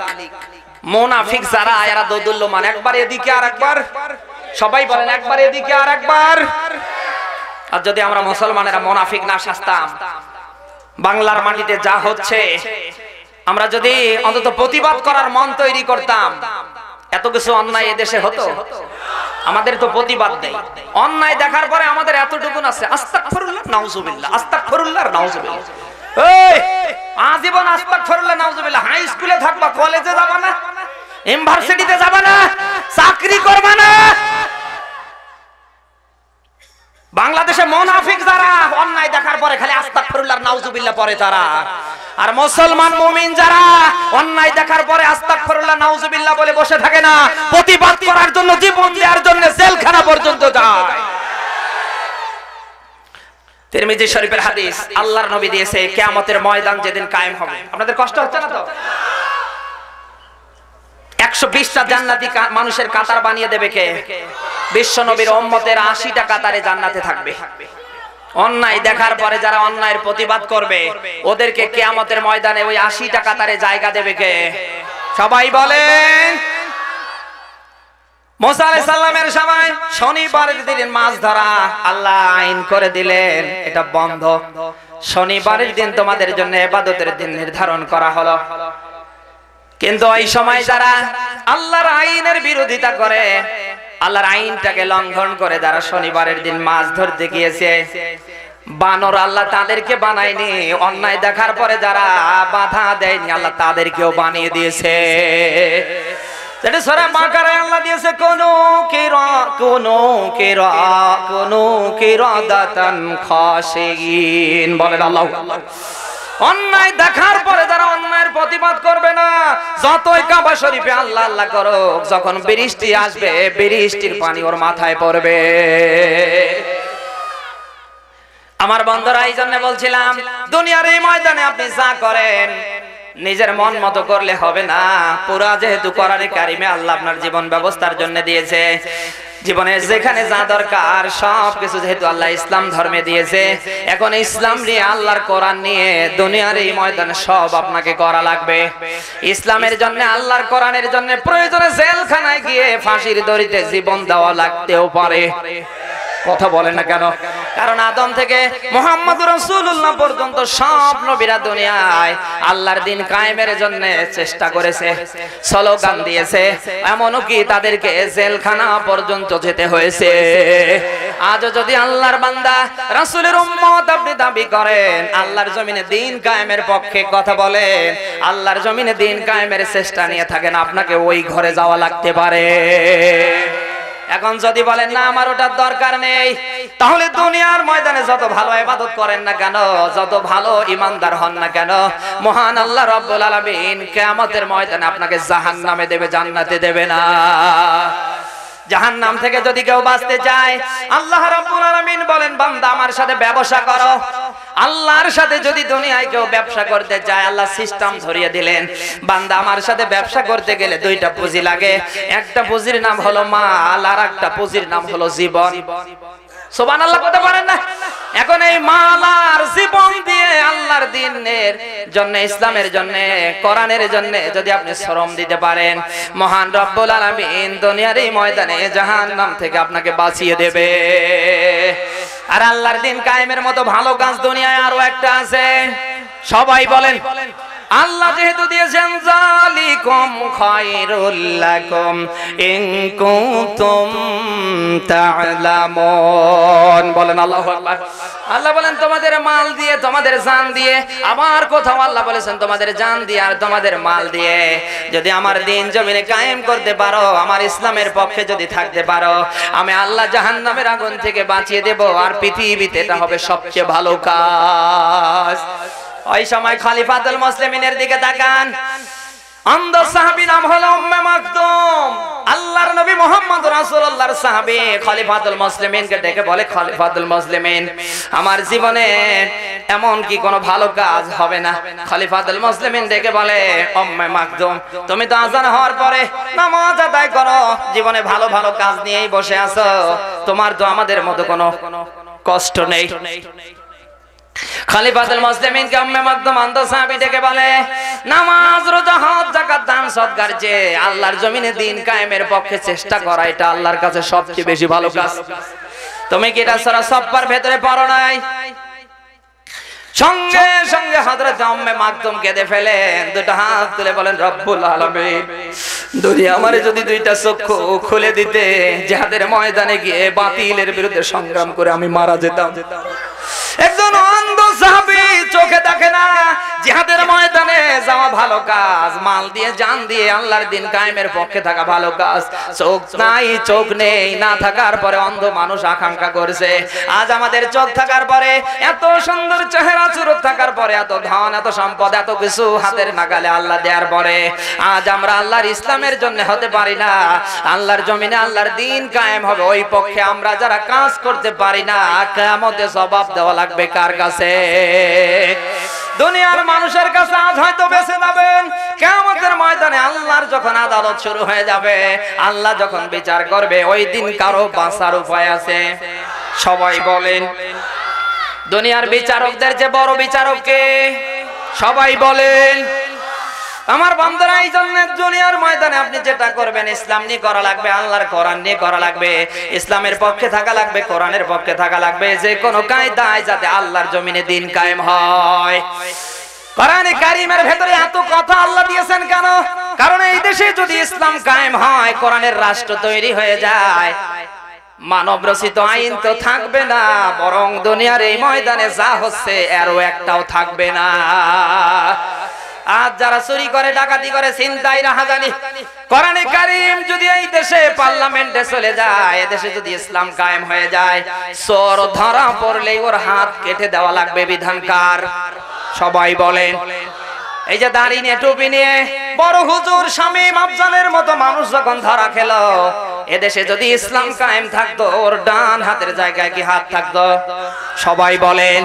এরপরে বড় বড় পদে যারা ধরা খেলো, ইসলাম যদি জিন্দা থাকতো, আল্লাহর দ্বীন যদি জমিনে প্রতিষ্ঠিত থাকতো, পার্লামেন্টে যদি আমাদের মতো মোল্লা মৌলবীরা কোরআন দিয়ে আইন চালাতো, সুপ্রিম কোর্ট চালাতো, হাই কোর্ট চালাতো, গোটা দেশটা যদি কোরআনের আইন দিয়ে চলতো, অন্তত এই মানুষগুলির কারো হাতের জায়গায় হাত থাকতো না। এটা যদি বাইতুল মুকাররমের সামনে করা হতো, মিডিয়ায় যদি ইউটিউব মিডিয়া, প্রিন্টিং মিডিয়া, তাম দুনিয়ায় যদি এটা প্রচার করে দেয়া হতো, বাংলার মাটিতে কোনো চোর পাওয়া যেত। মানব রচিত আইন দিয়ে দুনিয়ায় শতভাগ অপরাধ দূর করার জন্য যারা চেষ্টা করবে, ওরা কি পারবে? কিয়ামতের রাত পর্যন্ত মানুষের তৈরি করা আইন দিয়ে দুনিয়ায় কেউ শান্তি আনতে পারবে না, কিয়ামত পর্যন্ত হবে। সবাই বলেন। আজ মাননীয় প্রধানমন্ত্রী থেকে নিয়ে শুরু করে মসজিদের ইমামদের জায়গা বাদ দিয়ে সব জায়গায় তাকিয়ে দেখেন ওরা। এরপরে এই দেশে পরকীয়া আছে না নেই? জেনা ব্যভিচার আছে না নেই? এদেশে ইফটিজিং আছে না নেই? ধর্ষণ আছে না নেই? যে দেশের মাননীয় প্রধানমন্ত্রী মহিলা মানুষ, গোটা জায়গায় মেয়েরা, কথা কয় না, সে দেশে পরকীয়া, সে দেশে জেনা ব্যভিচার কেমন লাগে বলেন তো? অতএব কারণে আমাদের বোঝার কোনো বাকি নেই। মানুষের তৈরি করা আইন দিয়েছে না, ব্যভিচার, ইফটিজিং, ধর্ষণের বিরুদ্ধে যত আইন করা হয় না কেন, যত আইন দুনিয়ার ময়দানে থাক না কেন, জেনা ব্যভিচার বন্ধ হবে না, ধর্ষণ বন্ধ হবে না, আরো বাড়বে। আগামী কাল থেকে 16 কোটি মানুষের জননী মাননীয় প্রধানমন্ত্রী শেখ হাসিনা যদি আইন করে, বাংলার মাটিতে যারা জানাবে বিচার করবে, যারা ইফটিজিং করবে, যারা ধর্ষণ করবে, যারা পরকীয়া করবে, ধরা পড়লেই ওদেরকে কোমর পর্যন্ত পুঁতে মারতে হবে। এই বাংলাদেশে কোনো পরকীয়া থাকবে? আপনার ছেলে হাই স্কুলের গেটে গিয়ে শেফালির জন্য আল্লাহ আল্লাহ করতে পারবে? সবাই বলেন। আগামী কাল যদি ওই জায়গায় একটা বক্তব্য মারা হয়, আমার তো মনে হয় বাংলার মাটিতে যুবক যারা রাতের স্বপ্ন দোষ বন্ধ হয়ে যাবে। বিশ্বনবী মুহাম্মদ রাসূলুল্লাহর মতো মানুষ মরা জমিনটাকে জিন্দা করেছে সেই কোরআন আর ইসলাম দিয়ে, যেখানে মানুষের কোনো অধিকার ছিল না, মেয়েদের কোনো ইজ্জত ছিল না, একজন পুরুষ একাধিক মেয়েকে ভোগ করতে পারত। কথা বলেন। অথচ সেই জায়গার মতো জায়গায় কোরআনে কারীম আর ইসলাম দিয়ে সবার হক ফিরিয়ে দিয়েছে কে? ওই কোরআন আর ইসলামের দরকার আজও বাংলায় আছে না নেই? খলিফাতুল মুসলিমিন যখন রাষ্ট্র ক্ষমতায়, বিচারকরা ডেকে বলে, ও বাদশাহ, খলিফাতুল মুসলিমিন দিন চলে যায়, রাত আসে, আবার রাত চলে যায়, দিন আসে, সপ্তাহ চলে যায়, মাস চলে যায়, বছর চলে যায়, মানুষ তো আমাদের কাছে বিচার নিয়ে আসে না। খলিফাতুল মুসলিমিন ডেকে বলে, তোমরা কি জানো না আমার দেশের আইন চলছে কি দিয়ে? সবাই বলে। আমার দেশের আইন চলছে, বিচার বিভাগ চলছে আল্লাহর কোরআন দিয়ে। এই জন্যই মানুষ অপরাধ নিয়ে তোমাদের কাছে বিচার নিয়ে আসে না, কারণ আসলেই কোরআনে কারীম দিয়ে বিচার হবে। কেউ যদি ধরা পড়ে ওর বাঁচার কোনো সুযোগ। সবাই বলে। রাতের বেলা খলিফাতুল মুসলিমিন বের হয়েছে, দিনের বেলা কোনো মানুষ বিচার নিয়ে আসে না। আমি তো রাষ্ট্রের বাচ্চা দেখি আমার রাষ্ট্রের মানুষ কোন কায়দায় আছে, হাঁটতে হাঁটতে চলে যাচ্ছে, প্রতিমধ্যে একটা বাড়ি থেকে রাতের বেলায় আওয়াজ আসছে, মা ডেকে বলে, মেয়ে আজকে একটু দুধ গাভীর কম হয়েছে, একটু পানি দাও। মেয়ে ডেকে বলছে, মা আপনি পানি দেবেন দুধের ভেতরে? আপনি জানেন না এই রাষ্ট্র চলে খলিফাতুল মুসলিমিনের আল্লাহর কোরআন দিয়ে। খলিফাতুল মুসলিমিন যদি জানতে পারে তোমাকেও রাখবে না, আমাকেও রাখবে না। মা ডেকে বলে, মেয়ে এই মুহূর্তে কি খলিফাতুল মুসলিমিন আছে নাকি? মেয়েটা ডেকে বলে, মা যদিও খলিফাতুল মুসলিমিন না থাকে, তাকিয়ে দেখো খলিফাতুল মুসলিমিনের আল্লাহ আছে। কোরআনে কারীম যখন, ইসলাম যখন প্রতিষ্ঠিত হয়ে যাবে, আল্লাহর জমিনে দ্বীন যখন জিন্দা হয়ে যাবে, মানুষ ভয় নিয়ে আসবে কার? সবাই বলেন। আমার বন্ধুরা, এই জন্য আল্লাহর জমিনে আল্লাহর দ্বীন কায়েমের দরকার, বলেন তো আছে না নেই? আজ আমার মতো হুজুর যতই আমি বক্তব্য দেই, নামাজ পড়েন পড়েন, পড়া লাগবে। আপনি বলেন হুজুর যতই বক্তব্য দেন পড়ি না, পড়ব, কথা কয় না।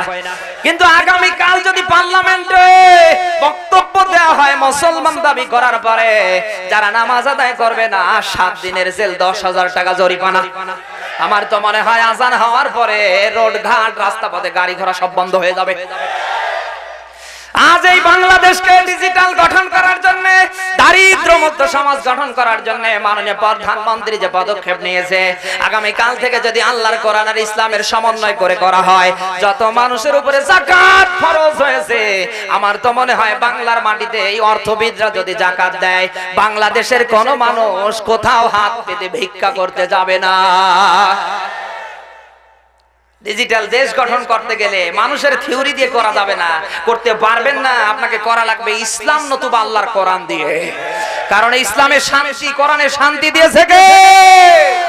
আজ যেখানে ইসলাম আছে ওখানে শান্তি আছে না নেই? আজান হওয়ার পরে মসজিদে ইসলাম আছে না নেই? আল্লাহর আইন আছে না নেই? আজান হওয়ার পরে ইমাম সাহেব সামনে দাঁড়ায়, কি ফকির, কি গরিব, কি ধনী, কি রিক্সা চালক, ভ্যান চালক, অটো চালক, কি দেখতে সুন্দর, ইমামের পিছনে সবাই কাতারবন্দি হয়ে দাঁড়ায়। কেউ পার্থক্য করে যে রিক্সা চালায়, কেউ পার্থক্য করে আমি কোটিপতি। মসজিদে আইন চলে কার? মসজিদের মতো আইন যদি গোটা বাংলার মাটিতে আমরা তৈরি করতে পারি, মসজিদের মতো আইন যদি গোটা বাংলার মাটিতে চলে, মসজিদে যেরকম পরিবেশ আছে বাংলার প্রত্যেকটা মাটির কোনায় কোনায় ওই রকম আল্লাহর পরিবেশ তৈরি হবে। আর আপনি তো ওই পক্ষে আসতে চান। ইসলাম আর শান্তি দুইজন কয়জন বলেন তো? এই যে ইসলাম নামক ছেলেটা একজনের বাড়িতে কাজ করছে, আপনার তো কিছুদিন কাজ করতে করতে ওই দোকানদারের একটা মেয়ে ছিল শান্তি, দুইজনের মাঝে প্রেম হয়ে গেল। মায়ের চোখে ধরা পড়ার পরে শান্তির আব্বাকে ডেকে বলে, তোমার শান্তির অবস্থা ভালো না, তাড়াতাড়ি শান্তিকে বিদায় করো নতুবা ইসলামকে বিদায় করো। এই কথা শুনতেছে? শান্তির আব্বা ইসলামকে রিমান্ডে নেওয়ার পরে যত কিছু করার দরকার করে বাড়ি থেকে বের করে দিলেন। দূরে গিয়ে একটা এসএমএস দিয়েছে, শান্তি তোমার জন্য আমার দিন দুনিয়া সব শেষ। শান্তি পাল্টা এসএমএস দিয়ে বলছে, শোনো একটু ধৈর্য ধরো, কত মশা কামড়ায় কামড়াক, আমি আসতেছি। কিছুক্ষণের মধ্যে মেয়েটা মা বাবা যখন ঘুমিয়ে গেছে, আস্তে দরজা খুলে চলে গেছে ইসলামের কাছে। এই কথা শুনতেছেন? পরের দিন সকাল হয়ে গেছে, মেয়ে নেই, মেয়ে নেই, মেয়ে নেই। লোকেরা বলছে তোমার শান্তি কোথায়? শান্তি তো নেই। তোমার দোকানদার দোকানে যে কাজ করা ছেলে, ওই যে ইসলাম কোথায়? বলছে ইসলামও নেই। এই বেটা বেদব, তোর ইসলাম যেখানে তোর জন্ম দেয়া মেয়ে শান্তি সেখানে। আজ ইসলাম আছে যেখানে শান্তি আছে, ইসলাম নেই যেখানে অশান্তির আগুন সেখানে। এজন্য ইসলাম প্রতিষ্ঠিত হোক, এই পক্ষে থাকার দরকার আছে না নেই? মুসলমান দাবি করে এদেশে ইসলাম কায়েম হবে, ওই পক্ষে থাকতে চায় না। বাংলাদেশে মানুষ যদি মুনাফিকি না করতো, অন্তত এই দেশে ইসলামের বিরুদ্ধে, কোরআনের বিরুদ্ধে, আল্লাহর বিধান লঙ্ঘন করার কেউ সাহস পেত? সবাই আওয়াজ করে বলেন। এই যে আসিতেছে 14 ফেব্রুয়ারি, ভ্যালেন্টাইন্স ডে, সুবহানাল্লাহ। মুসলমানের জন্য 14 ফেব্রুয়ারি পালন করা হালাল না হারাম? এর জন্মদাতা এই ভালোবাসা দিবসের ডক্টর শফিক রহমান, এটা কুলঙ্গার রাস্তিক। ওর নামের শেষে রহমান থাকার কারণে কোর্টে, হাই কোর্টে এপিডোপিট করে রহমান থেকে লাগিয়ে দিলেন রেহমান। বলছে রহমানে মৌলবাদের গন্ধ আসে। অথচ এই কুলঙ্গারের ভালোবাসা দিবস বাংলার মাটিতে মুসলমানেরা পালন করে। আমার তো মনে হয় 14 ফেব্রুয়ারি ভালোবাসার সাথে যাদের জীবন আছে, যাদের সম্পর্ক আছে, কুকুরও যাওয়ার আওতা। কুকুরকে আগামীকাল জিজ্ঞেস করবেন, কিরে তোদের লজ্জা লাগে না? এই যে রোড ঘাট রাস্তা পথে বিভিন্ন জায়গায় যা কাম কুকাম করিস, কুকুর আপনাকে এক বাক্যে বলবে ওই কিসের লজ্জা? আমার মা বাবা এই কায়দায় আমাদের জন্ম দিয়েছে।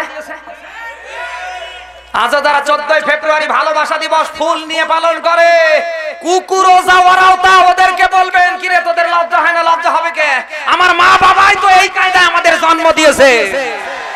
আমার মা বাবার দেখানো পথে চলছে। আপনি কি করছেন? আজ ইসলাম যদি পরিবারে নিতেন, পরিবারটা জান্নাতের কামরা বানিয়ে দিত কে? এত জেনা, ব্যভিচার, ধর্ষণ, এত পরকীয়া কি থাকতো? মেয়ে পড়ে ক্লাস 7 এ, ছেলে পড়ে ক্লাস 10 এ। তাকিয়ে দেখেন মেয়ে কি করে, ছেলে কি করে, কোনো খবর নেই। আর ওই এতেকাফে বসে আল্লাহ আল্লাহ করছে, আর 40 দিন 1 সাল চিল্লাই গিয়ে মারা যাচ্ছে। ওই তাবলীগ করলে আগে নিজের বউয়ের, ছেলের, মেয়ের পেছনে কর। তোকে ভয়ন্ডামি কে দিয়েছে?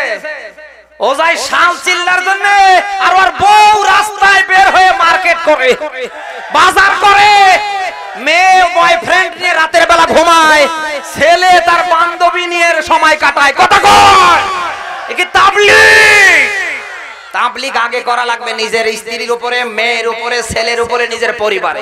যেহেতু আল্লাহর বক্তব্য কু আনফুসাকুম, এটা সূরা তাহরিমের 6 নম্বর আয়াত। আল্লাহ ইয়া আইয়ুহাল্লাযীনা আমানু, হে পৃথিবীর বিশ্বাসীরা, ওই ঈমানের দাবি করো যারা, তোমাদের বলছি, কু তোমরা বাঁচো, আনফুসাকুম নিজের আগে, ওয়াহলিকুম নারা এরপরে আহলদেরকে। সুবহানাল্লাহ বলতে পারেন না?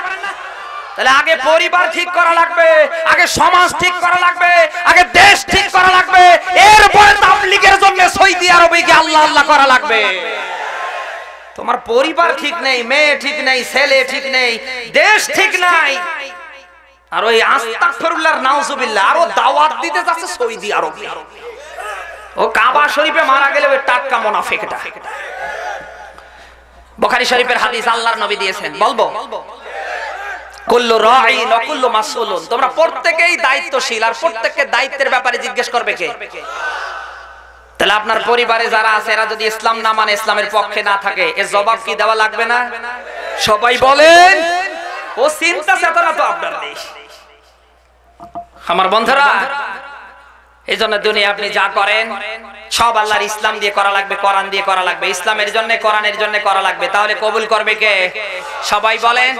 যেহেতু আল্লাহর থিওরি সূরা আলে ইমরানের 3 নম্বর পারা 20 নম্বর পৃষ্ঠার 85 নম্বর আয়াতে আল্লাহ দিয়েছেন, ওমাইয়াবতাগি গায়রাল ইসলামি দীনান ফালাই ইউকবালা মিনহু ওয়া হুয়া ফিল আখিরাতি মিনাল খাসিরিন। বলেন আল্লাহু আকবার। আল্লাহ বলেন ইসলাম বাদ দিয়ে কারো যদি ব্যক্তি জীবন, পরিবার জীবন, অর্থনৈতিক জীবন, রাজনৈতিক জীবন, রাষ্ট্র জীবন, রান্নাঘর থেকে নিয়ে আজরাইল আসার পূর্ব মুহূর্ত পর্যন্ত চলে, আল্লাহ বলেন আমি কবুল করি না, ফেরত দেই। কথা কার? সবাই বলেন। এখন আমি আপনি যা করছি কার জন্য? এখন আল্লাহ যদি কবুল না করে আপনার বাঁচার উপায় আছে? এই কথা বলেই যদি আল্লাহ শেষ করতো তাও হয়ে যেত হয়তো, কিন্তু শেষে আল্লাহ দিলেন ওয়া ফিল আখিরাতি মিনাল খাসিরিন। আল্লাহ বলেন কিয়ামতের ময়দান যেদিন কায়েম হবে, আমি আল্লাহ এদেরকে ক্ষতিগ্রস্ত করব। আল্লাহ যদি কাউরে ক্ষতি ধরিয়ে দেয়, কাউকে বিপদে ফেলায়, আপনার বাঁচার উপায় আছে? সবাই আওয়াজ করে বলেন। আজ অনেক মানুষের ব্যক্তি জীবন, সমাজ জীবন, পরিবার জীবন ইসলামের নিয়ম নীতি দিয়ে চলছে না। এখনো সময় আছে ওই সমস্ত আঁকা বাঁকা, ওই সমস্ত ভণ্ডামি ছেড়ে দিয়ে ইসলামের জন্য, আল্লাহর কোরআনের জন্য আঙ্গুলের মতো সোজা হন। যদি না সোজা হন আর ওই অবস্থায় যদি মৃত্যু হয়, মরার পরে আমরা কিন্তু আর আঁকা বাঁকা করে মাটি দেব না, টান দিয়ে সোজা করে মাটি দেব। আর ওই দিন সোজা হয়ে কবরে থেকেও কোনো লাভ হবে না। আজ হয়তো মোল্লা মৌলবীর কথা বললে আপনার গা চুলকায়, আমার বিরুদ্ধে বলছে, আমার দলের লোকের বিরুদ্ধে বলছে, তোমার দল না, দল শেখাচ্ছি না। এদেশের রাজনীতি করা লাগবে, অর্থনীতি, সমাজনীতি, পারিবারিক নীতি সবকিছু করা লাগবে ইসলাম দিয়ে। এটা যদি ইসলাম দিয়ে না হয়, এটা পেট নীতি ছাড়া আর কিছু না। আল্লাহর নবী মুহাম্মদ রাসূলুল্লাহ দিয়েছেন বুখারীর হাদিস, মান আহাব্বা লিল্লাহি ওয়া আবগাশা লিল্লাহ ওয়া আতা লিল্লাহ ওয়া মানা লিল্লাহ ফাকাদ ইসতাকমালাল ঈমান। বলেন আল্লাহু আকবার। বন্ধুত্ব হবে কার জন্য? শত্রুতা কার জন্য? কাউকে কিছু দেবেন এটা কার জন্য? এই তিনটা যতদিন কোন মানুষ তার জীবনে এক করে নিতে না পারবে, ওর ঈমান পুরা নেই। বিশ্ব নবীর কথা, কার কথা? আজ যদি আল্লাহর জন্য বন্ধুত্ব, আল্লাহর জন্য শত্রুতা, আল্লাহর জন্য কাউকে কিছু দেওয়া আমাদের হতো, তাহলে এই বাংলার মাটিতে আমরা কাউকে দেখে ভয় পেতাম? সবাই বলেন। কোরআনের বিরুদ্ধে, ইসলামের বিরুদ্ধে যারাই স্লোগান দেবে, নিজের বাবা হলে ওর জানাজা পড়া যাবে না, যাবে না, যাবে না। বন্ধুত্ব তো আমরা আল্লাহর জন্য করতে পারি নাই। আমাদের তো বন্ধুত্ব হয়েছে ওই সিটার বাটপারদের দিকে তাকিয়ে। আমাদের বন্ধুত্ব চলছে ওই কায়দায়। আমি যদি ওখানে ওই কথা বলি, তাহলে যদি আমার জেলখানায় যাওয়া লাগে, আমার যদি ফাঁসির দড়িতে চলা লাগে, আমার স্ত্রী কি খাবে, ছেলে কি খাবে, মেয়ে কি খাবে? রিস্কের মালিক কে? সবাই বলে। আপনার ব্যবসা বাণিজ্য, চাকরি বাকরি, টাকা পয়সা, দুনিয়ার কোন মাখলুক আপনাকে খাওয়াতে পারে না। খাওয়ায় কে? কাঠের ভিতরে যে পোকা আল্লাহ আল্লাহ করে ওরে খাবার দেয় কে?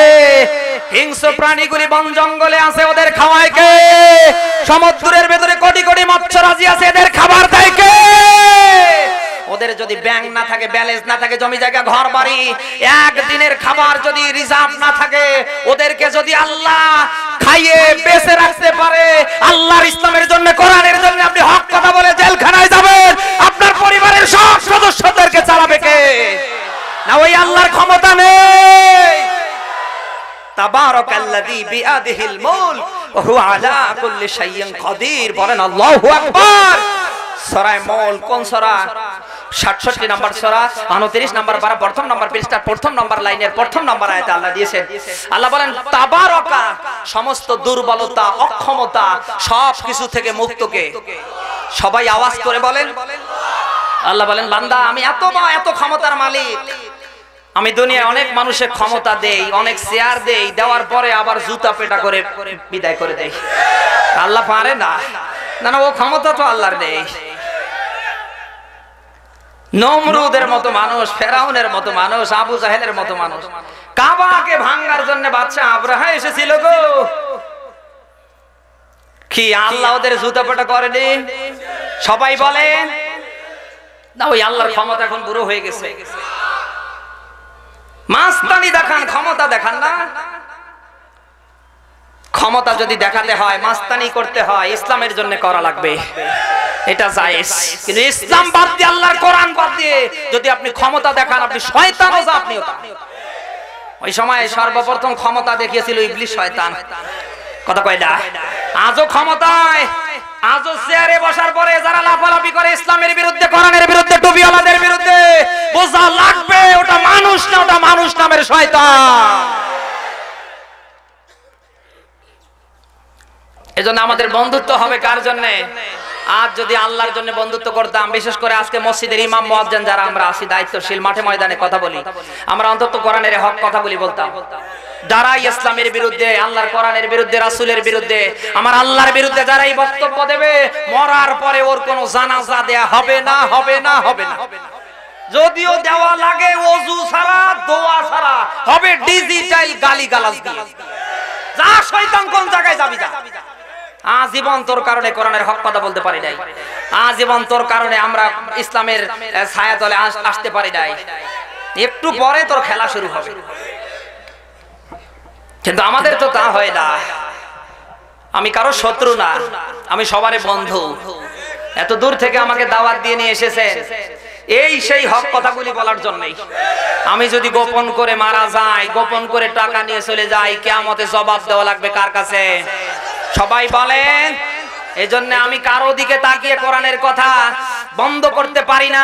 একজনের দিকে তাকিয়ে কোরআনের হক কথা বলবো, বলতে গিয়ে যদি জেলখানায় গিয়ে ফাঁসির দড়িতে ঝোলা লাগে, লক্ষতবার ঝোলার জন্য প্রস্তুত আছি।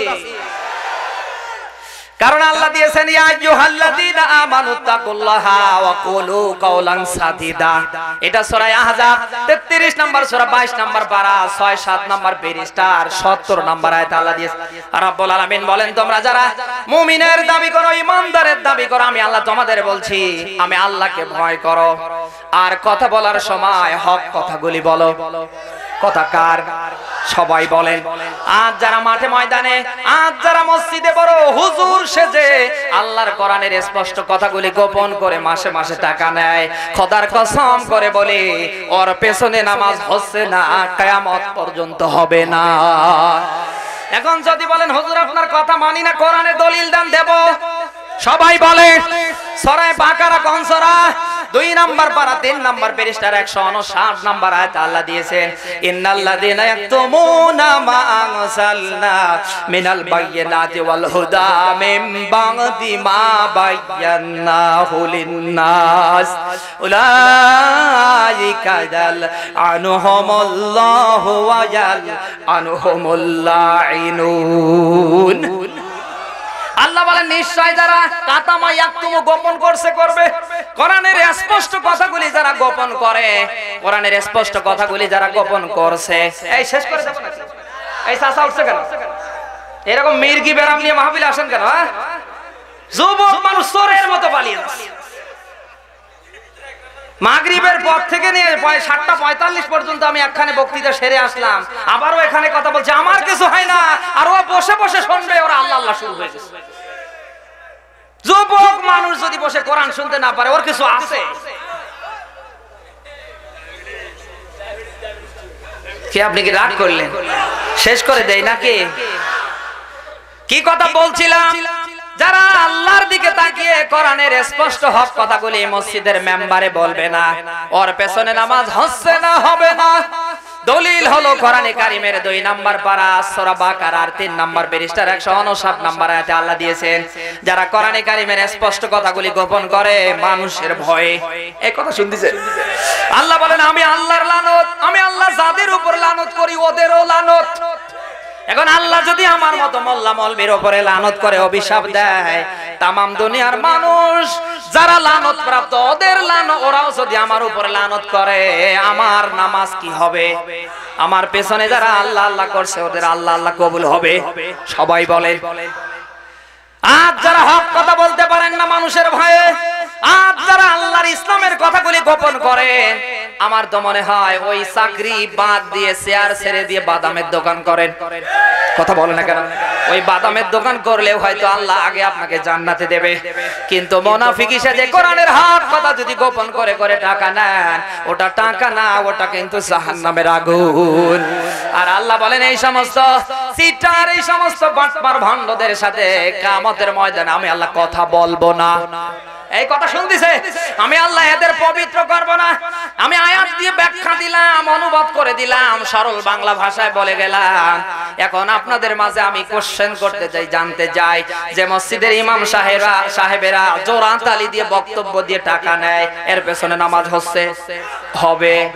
আগামী কাল থেকে শপথ নেওয়া লাগবে, ও ইমাম সাহেব, তোমার ওই সমস্ত 12 চাঁদের খুতবা মুখস্থ করে ওই বক্তব্যের আমাদের দরকার নেই। তোমার বাবা কোন আকাশ দিয়ে উড়িয়ে গিয়ে কি করেছে ওটা আমাদের দেখারও বিষয় নেই, জানারও বিষয় নেই। তোমাকে স্পষ্ট কথা হয় ইসলাম থেকে নতুবা আল্লাহর কোরআন থেকে বলা লাগবে দলিল প্রমাণ দিয়ে। যদি না পারো তাহলে তোমার ইমামতির দরকার নেই। কারা পারবেন হাত তুলে দেখি? লিল্লাহি তাকবীর, আল কোরআনের আলো। আজকে মসজিদের সভাপতি থেকে নিয়ে শুরু করে মসজিদের দায়িত্বে যারা আছে, ইমাম মুয়াজ্জিন থেকে শুরু করে, এতটুকুন যদি আল্লাহর দিকে তাকিয়ে শত্রুতা করতো, যারা নামাজে আসে না, মুসলমান দাবি করে জুমার নামাজটা পর্যন্ত পড়ে না, এরকম আছে না নেই? মুসলমান দাবি করে মেয়ে পর্দা করে না, নিজের ঘরের বউটা পর্দা করে না। আমরা যদি আল্লাহর দিকে তাকিয়ে যারা দায়িত্বশীল আছি মসজিদ থেকে বক্তব্য দিতাম, এই মানুষগুলি মরার পরে এদের কোনো দোয়া কেউ করবে না। কোন বড় হুজুর এসে দোয়া করে আমরা দেখবো? এক কথা কয় না। আমার তো মনে হয় যারা আঁকা বাঁকা পথে আছে ওরা সব সোজা হয়ে যেত। ও ধান্দাই তো আমাদের নেই। আজ অনেক হুজুরদের কারণে দেশ থেকে ইসলাম বিলীন হতে চলছে। হক কথা বলতে চায় না। আপনি কিসের ভয় করেন? না না, দরালে ওর পেছনে নামাজ হবে না তো। স্পষ্ট দলিলের প্রমাণ দিয়ে কথা বলা লাগবে।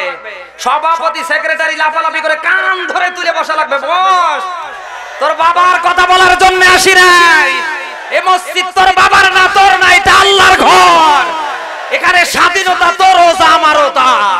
চাকরি থাকে থাক, না থাকে নাই, হক কথা আমি বলেই যাব। কিন্তু এদেশে ইমাম নেই আছে? এদেশে এরকম ইমাম আছে? নাই। এখানে অনেক মানুষ আছে আল্লাহ আল্লাহ এখন করছে, কালকে ঠিকই আবার আগের মতো করবে। আমরা অন্যায়ের প্রতিবাদ করা শিখি ভাই। অন্যায়ের প্রতিবাদ যখন আমরা করা শিখবো, দুনিয়ায় অন্যায় দূর হতে সময় লাগবে।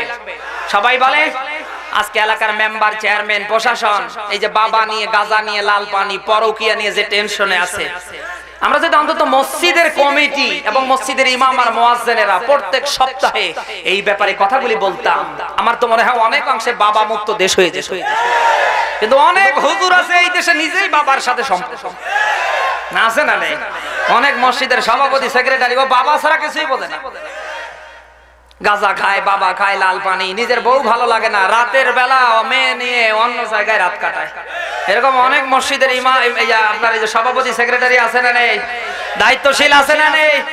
মাহফিলেরও সভাপতি, মসজিদেরও সভাপতি, আবার মমতাজ আসলে ওখানকারও সভাপতি, মা দুর্গারও সভাপতি। কথা বলে আমরা যদি আল্লাহর দিকে তাকিয়ে মসজিদের কমিটি যেভাবে নিয়োগ করার দরকার আমরা করতাম। সূরা তাওবার 18 নম্বর আয়াত আল্লাহ দিয়েছেন, ইন্নামা ইয়ামুরু মাসাজিদাল্লাহি মান আমানা বিল্লাহ ওয়াল ইয়াউমিল আখির ওয়া আকামাস সালাহ ওয়া আতাস যাকাহ ওয়া লাম ইয়াখশা ইল্লাল্লাহ। বলেন আল্লাহু আকবার।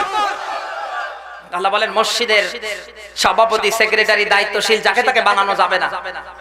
যে আখিরাতের উপরে, আল্লাহর পরকালের উপরে, আল্লাহর উপর, রাসূলের উপরে ঈমান এনেছে, 2 নম্বরে নামাজ আদায় করে, যাকাত দেয়, আল্লাহ ছাড়া কাউকে ভয় করে না, তাকেই মসজিদের সভাপতি সেক্রেটারি রাখা লাগবে। বুকে হাত দিয়ে বলেন তো আপনার মসজিদের কোন সভাপতি সেক্রেটারি আছে 5 ওয়াক্ত নামাজ পড়ে? ও যাকাত দেবে কি করে? ওর মসজিদের টাকা, ঈদগাহর টাকা ভাগ নেওয়ার জন্য মামলা করে, ইমামের চাকরি খায়। হচ্ছে না, আল্লাহর জন্য হচ্ছে না। আর আল্লাহর জন্য যদি না হয়, আপনি কাবায় গিয়ে মরলেও ইবাদত করলেও আল্লাহ কবুল করবে না। এই করবে? আমাদের সব হওয়া লাগবে কার জন্য? আরো আওয়াজ করে বলেন, আমরা পারবো তো ইনশাআল্লাহ। এখন আল্লাহর জমিনে দিন কায়েমের পক্ষে, ইসলামের পক্ষে থাকতে গিয়ে যদি বাধা আসে, এটা বাধা না, এটা জান্নাতে যাওয়ার ওসিলা। আমি তিরমিজি শরীফের হাদিসে দেখেছি আল্লাহর নবী দিয়েছে, উটের দুধ দহন করার মতো সময়টুকুন যদি আল্লাহর দিন কায়েমের জন্য কেউ ব্যয় করে ফেলে, ওকে ওসিলা করে কিয়ামতে আল্লাহ জান্নাত দেবে। আমাদের এটার দরকার আছে না নেই? সবাই বলেন অবশ্যই আছে। এই জন্য ইসলামের জন্য, কোরআনের জন্য আমরা সময় দিতে পারবো তো ইনশাআল্লাহ। ইসলামের বিরুদ্ধে, কোরআনের বিরুদ্ধে আজ যারা ষড়যন্ত্র করছে, আমি তো মনে করি যত ষড়যন্ত্র করছে তত আমাদের ভালো হচ্ছে। কথা বলেন। বড় হুজুর জেলখানায় যাওয়ার আগে এখন এই 10 বছরে মাঠ কি কথা কয় না, কি কায়দা দেশে চলছে। এক মুফতি আমির হামজা, এক ডক্টর মিজানুর রহমান আজহারি, এরপরে তারেক মনোয়ার, যে জেলায় যে থানায় যায় 8টা 10টা থানার পুলিশ টেনশনে পড়ে যায়। এটা খেলা কার? মুসলমানদের বিজয় দিয়েছে কে? এটা ইসলামের বিরুদ্ধে, কোরআনের বিরুদ্ধে। যতই মুনাফিকেরা হাত বাঁকা করবে, আঙ্গুল বাঁকা করবে, ওটাকে বন্ধ করার চেষ্টা করবে, আল্লাহ বসে থাকে না, আল্লাহর ওটা আরো আকাশপন্থী করে দেয়। কারণ এই চ্যালেঞ্জ কার? ইসলাম কার? কোরআন কার? আমরা কার? জমিন কার? সমস্ত ক্ষমতা চলবে কার?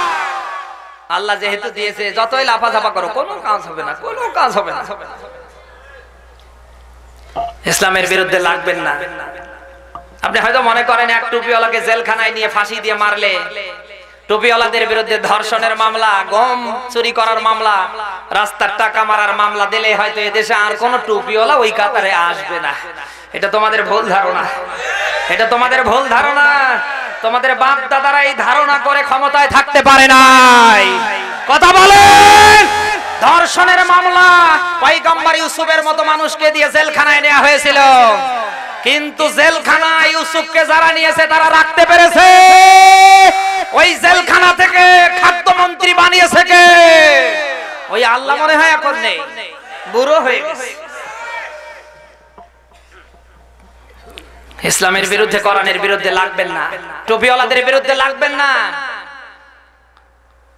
কারণ টুপিওয়ালাদের বিরুদ্ধে যারা লাগে এরা ভালো মানুষ না। কথা বলেন। টুপিওয়ালাদের বিরুদ্ধে, ইসলামের বিরুদ্ধে যাদের হাত চলে এরা ভালো মানুষ। আরো জোরে বলেন, ভালো মানুষ না। এখন যদি আপনি বলেন যে না আমার ভালো হওয়ার দরকার নেই, আমি যে কায়দায় আছি করেন, আপনার আমার কোনো আপত্তি নেই। তবে শোনেন, ওই ব্যাঙ আর সাপের গল্প বলছি। ব্যাঙ ডাক দিয়ে বলে, সাপ ভাই তোমার সাথে বন্ধুত্ব করবো, করো, কোনো আপত্তি নেই। ব্যাঙ ডাক দিয়ে বলে, শোনো তোমার যে আঁকা বাঁকা ওগুলো ছাড়া লাগবে। সাপ ছাড়তে পারবে? কারণ ওকে আঁকা বাঁকা ভাবে বানিয়েছে কে? সবাই বলেন। কিছুক্ষণ পরে সাপ রাগ হয়ে গিয়ে ওকে কামড় দেবে, লাফ দিয়ে চলে গিয়েছে পুকুরে। কিছুক্ষণ পরে এক যুবক এসে দেখে কি গো সাপ, ও মেরে সোজা করে চলে গেছে।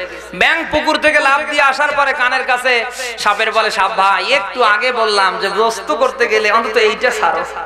তখন যদি ওই কথাটা ধরতে, অন্তত এখন আর সোজা হওয়া, আর এখন সোজা হয়ে কর বাকি, তোমার তো কামে শেষ। আর যারা কুফরি করে, ঈমান হারা হয়ে ঈমানকে নষ্ট করার যা করার আপনি করছেন, ফায়াকুল রাব্বি লাউলা আখরতানি ইলা আজালিন করিব, সেদিন বারবার বলবেন আল্লাহ আরেকটা বার দুনিয়া পাঠাও, আরেকটা বার দুনিয়া পাঠাও। এবার দুনিয়ায় গিয়ে ইসলামের পক্ষে, কোরআনের পক্ষে, টুপিওয়ালাদের পক্ষে থাকবে। হে আল্লাহ দেবে? সবাই বলেন ঈমান নিয়ে যদি কারো মৃত্যু না হয়, ইন্নাল্লাযীনা কাফারু আনহুম আমওয়ালুহুম ওয়ালা আওলাদুহুম মিনাল্লাহি শাইআ। সরে বলেন আল্লাহু আকবার। ঈমান নিয়ে যদি কারো মৃত্যু না হয়, এই মৃত্যু যদি ইসলামের উপরে, কোরআনের উপরে, আমার আল্লাহর জন্য না হয়, কুফরির হালতে যদি কেউ মারা যায়, তামাম দুনিয়ার ধন সম্পদ ওর সন্তানাজি কোনো কাজে আসবে? সবাই বলেন। এই জন্য মুসলমানের সন্তান আপনি ইসলামের বিরুদ্ধে লাগবেন না। আপনি একটা বার থিসিস অ্যানালাইসিস করে দেখেন, ইসলাম ধর্ম শান্তির ধর্ম। আজ এই ইসলাম ধর্ম নিয়ে যারা গবেষণা চালিয়েছে, তারা কি ওদের ধর্ম নিয়ে আছে না মুসলমান হয়েছে? সবাই বলেন। বিধর্মীরা, বিভিন্ন ধরনের মানুষেরা ইসলাম নিয়ে অ্যানালাইসিস করে মুসলমান হয়, কিন্তু কপাল পোড়া মুসলমান। আমরা চেষ্টা করছি কি করে দেশ থেকে ইসলাম বিদায় করা যায়। কথা বলেন না ভাই, আপনি এটা করবেন না। আমরা তেলাওয়াতকৃত আয়াত থেকে বাংলা একটু অনুবাদ নিয়ে আমরা এরপরে শেষ করে বাড়িতে যাব। পারবো তো ইনশাআল্লাহ? না সবাই চলে যাবেন? কোরআনে কারীমের সূরা বাকারা, কোন সূরা এটা? 2 নম্বর পারা 11 নম্বর পৃষ্ঠা আর 208 নম্বর আয়াত আমি তেলাওয়াত করেছিলাম। আল্লাহ দিয়েছেন ইয়া আইয়ুহাল্লাযীনা আমানু দুখুলু ফিস-সিলমি কাফা। আল্লাহ বলেন ওহে ঈমানের দাবি করো যারা, আমি আল্লাহ তোমাদের বলছি উদখুলু, এটা আমরের সিগা, দিস ইজ মাই অর্ডার। প্রবেশ করো ফিস-সিলমি কাফা, পরিপূর্ণভাবে ইসলাম ধর্মে। সুবহানাল্লাহ বলতে পারেন না? তাহলে ইসলাম ধর্মে ঢোকা লাগবে, প্রবেশ করা লাগবে, এখানে কোনো কমতি থাকবে? সবাই বলেন। আজকে দেশের মানুষ খাবার খায় পুরোটা, ঘুমায় পুরোটা, বিছানায় যায়, ল্যাব গায়ে দেয় পুরোটা, মশারি দেয় পুরোটা, পায়খানা পেশাব করার সময় মনে হয় একটু হালকা করে উঠে যায়। জীবনের প্রত্যেকটা জায়গায় যদি আপনার পুরা হয়, তাহলে ইসলাম মানতে গিয়ে অর্ধেক না পুরোটা? সবাই বলেন।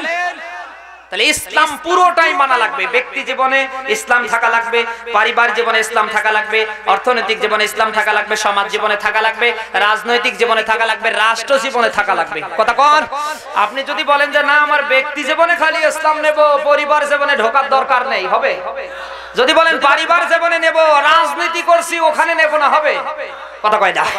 যদি বলেন এগুলি নেব কিন্তু রাষ্ট্র জীবনে নেব না, হবে না? ইসলাম প্রত্যেক জায়গায় নেওয়া লাগবে, যেহেতু এই অর্ডার কার। এটা ভঙ্গ করার কোন উপায় আছে? নেই। আমার বন্ধুরা, আজ যারা ইসলামকে শুধু ব্যবহার করছে মসজিদে মাদ্রাসায়, ইসলামকে যারা ব্যবহার করছে টুপির নিচে, জুব্বার নিচে, অথচ সমাজ জীবনে, অর্থনৈতিক জীবনে, রাজনৈতিক জীবনে, রাষ্ট্র জীবনে যারা বিলীন করতে চায় না, প্রসারিত করতে চায় না, এই মানুষগুলির কি ঈমান আছে ভাই? নেই। আল্লাহ যেন অন্তত আমাদের ঈমান নিয়ে মরবার তৌফিক দান করে। সবাই বলেন আল্লাহুম্মা আমিন। আমরা ঈমান নিয়ে যাতে মরতে পারি, আল্লাহ যেন ওইরকম যোগ্যতা আমাদের দান করে। আজ অধিকাংশ মানুষের ঈমান যদি থাকতো, আল্লাহর ভয় যদি থাকতো, আমাদের দ্বারা যে অন্যায়, জুলুম, নির্যাতন, ভাই হয়ে ভাইয়ের যে হক নষ্ট করছি, এলাকায় তো নেই। কারা আছেন হাত তোলেন তো। নিজের জমি 3 বিঘা আইল ঠেলতে ঠেলতে 5 শতক বাড়িয়েছে।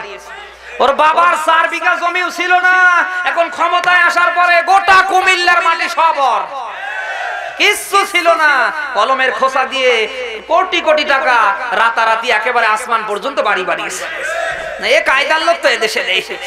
কারো যদি আল্লাহর ভয় থাকতো, ঈমান থাকতো, ও যদি কুফরি না করতো, অন্তত এর দ্বারা এগুলি হতো। দেশে কি কায়দা চলছে গো? দাড়ি নিয়ে টুপি নিয়ে 5 ওয়াক্ত নামাজ পড়ে, তারপর মসজিদের সামনের কাতারে, সামনের চেয়ারে, অথচ মসজিদ থেকে বের হওয়ার পরে সুদের ব্যবসা। এই কুমিল্লায় তো নেই। কারা আছেন হাত তোলেন তো। ওজনে কম দেয়, মানুষকে ঠকায়, মানুষকে কষ্ট দিতে, মানুষের উপর জুলুম করতে, নিরপরাধ মানুষের উপর মামলা দিয়ে জেলখানায় নিতে ওর কিচ্ছু মনে হয় না। আমার বন্ধুরা, এই পৃথিবীতে যদি মানুষে মানুষের ক্ষতি করে, ওই মানুষগুলি যদি আপনাকে মাফ না করে, কাবা শরীফে গিয়ে মারা গেলেও আল্লাহ মাফ করবে না। কথা শুনতেছেন? আজ অধিকাংশ হক মারার জম যারা, তারাই মসজিদের সভাপতি, সেক্রেটারি, আবার নতুবা যদি নাও হয় সামনের কাতারে চেয়ারের মুসল্লি। এই হক মারা পার্টি যদি থাকে, আর কান ধরে কালকে শুক্রবারে তুলে দিবে, এই তোর মতো হক মারা 2 নম্বরের কারণে আমাদের নামাজ হচ্ছে না। গোটা দুনিয়া হেঁটে বেড়ায়, কোনো সমস্যা নেই, মসজিদে গেলে শয়তানের কমর চলে না, শয়তানি ছাড়া কিছু না। এই কথা কই না, চেয়ারে বসে না, কতবার আমি তো মনে করি মোস্ট বেদ ইমাম থাকে দাঁড়িয়ে আর ও নবাব জাদা সলিমুল্লাহর মতো চেয়ারে বসে আল্লাহ আল্লাহ করে। মানুষ কত বড় বেয়াদব হলে পরে, নিম্নমানের ঈমান রাখলে পরে একটা রাজা বাদশা না, মসজিদের ইমাম সাধারণ কোনো ব্যক্তি না। ইমাম কালকে শুক্রবারের আলোচনা করতে করতে 5 মিনিট খেয়ে ফেলছে। আপনি এখন এলাকার দলের নেতা, ক্ষমতা আছে, ও ইমাম কি আপনি এই কথা বলে যদি ধমক দেন আপনার নামাজ হবে? ও যদি 35-এর জায়গায় 45ও বাজায়, আপনার বাবারও ক্ষমতা নেই ওকে লোকমা দেওয়া। ও পাওয়ারে আছে, আপনারা পাওয়ারে আছেন, এখন আপনার গেয়ারে। তো মসজিদের ইমাম যখন থাকবে পাওয়ারে, ও তখন গেয়ারে। ও বাধা দেওয়ার কোনো উপায় আছে? ইমাম সাহেবের সামনে কিভাবে দাঁড়িয়ে থাকে? তুমি যদি এ দেশে হাঁটা চলা করতে না পারতে, তুমি চা খেতে যাচ্ছ হেঁটে, দোকানে যাচ্ছ হেঁটে, বিয়েনির বাড়িতে যাচ্ছ হেঁটে, দুনিয়ার অফিস আদালত সব করছো হেঁটে, আর মসজিদে গেলেই শয়তান লুলুলা হয়। অভিনয় করো না, মনে করো হুজুর কিছু জানে না। এই জন্য কারো হক নষ্ট করবেন না। আজ অধিকাংশ মানুষ এগুলো ভুল করছে। জমিদারকে সব ছেলের নামে দেয়, আর মেয়ের মাথায় হাত তুলে আল্লাহ আল্লাহ করে কাবা শরীফে গিয়ে দোয়া করে। দোয়া করছে, আল্লাহ ছেলেকে সব দিলাম, মেয়েটার কিছু দিতে পারলাম না। আল্লাহ গো, আমার মেয়েটাকে তুমি মাফ করো, ছেলেটাকে মাফ করো, আমার মেয়ের পরিবারে শান্তি দাও। ওই শয়তানের দোয়া কবুল হয়? শয়তান ঠকিয়ে গিয়েছে কাকে? মেয়েটা যদি অন্যর কারো জন্ম দেয়া হতো আমি মেনে নিতাম। ছেলেও জন্ম দিয়েছো তুমি, মেয়েও জন্ম দিয়েছো তুমি, জমি জায়গা সব ছেলে দিচ্ছ আর মেয়ে দিচ্ছ না। মানে এই তোমার মতো সিটার এই দেশে আছে? যেহেতু কোরআনের থিওরি সূরা নিসার 11 নাম্বার আদিউসিকুমুল্লাহু ফি আওলাদিকুম লিযাকার মিসলু হাজ্জিল উনসাইন, বলেন আল্লাহু আকবার। দুইজন মেয়ে সমান সমান একজন ছেলে, সুবহানাল্লাহ বলতে পারেন না? একটা ছেলেকে যা দিবেন এটা ভাগ করে দুইটা মেয়েকে দিবেন, এটা ইসলামের বিধান, এটা কোরআনের বিধান। দিয়েছে কে? ইসলামে গন্ডগোল নেই, মারামারি নেই, সব ছেলেকে দিলেন, মেয়েটাকে কিছু না দিয়ে আপনি ইয়াতিম করে চলে গেলেন। অধিকাংশ মেয়ের সংসার এই কারণে নষ্ট হচ্ছে। আপনি তো ঠিক বলবেন, অথচ এখানে ওই রকম হক মারা জমা আছে না নাই? আমি আবারও বলছি ভাই, আল্লাহটা ইচ্ছা করলে আল্লাহ যদি মাফ করে করো, ওটা আল্লাহর ব্যাপার। যেহেতু আল্লাহর নাম গফুর, আল্লাহর নাম গফফার, আল্লাহর নাম রহিম, আল্লাহর নাম রহমান, 99 ভাগ মহব্বত যেহেতু হাতে নিয়ে আছে, ওনার ব্যাপার। ইচ্ছা করলে উনি মাফ করে দেখ আর না দেখ সেটা তার ব্যাপার।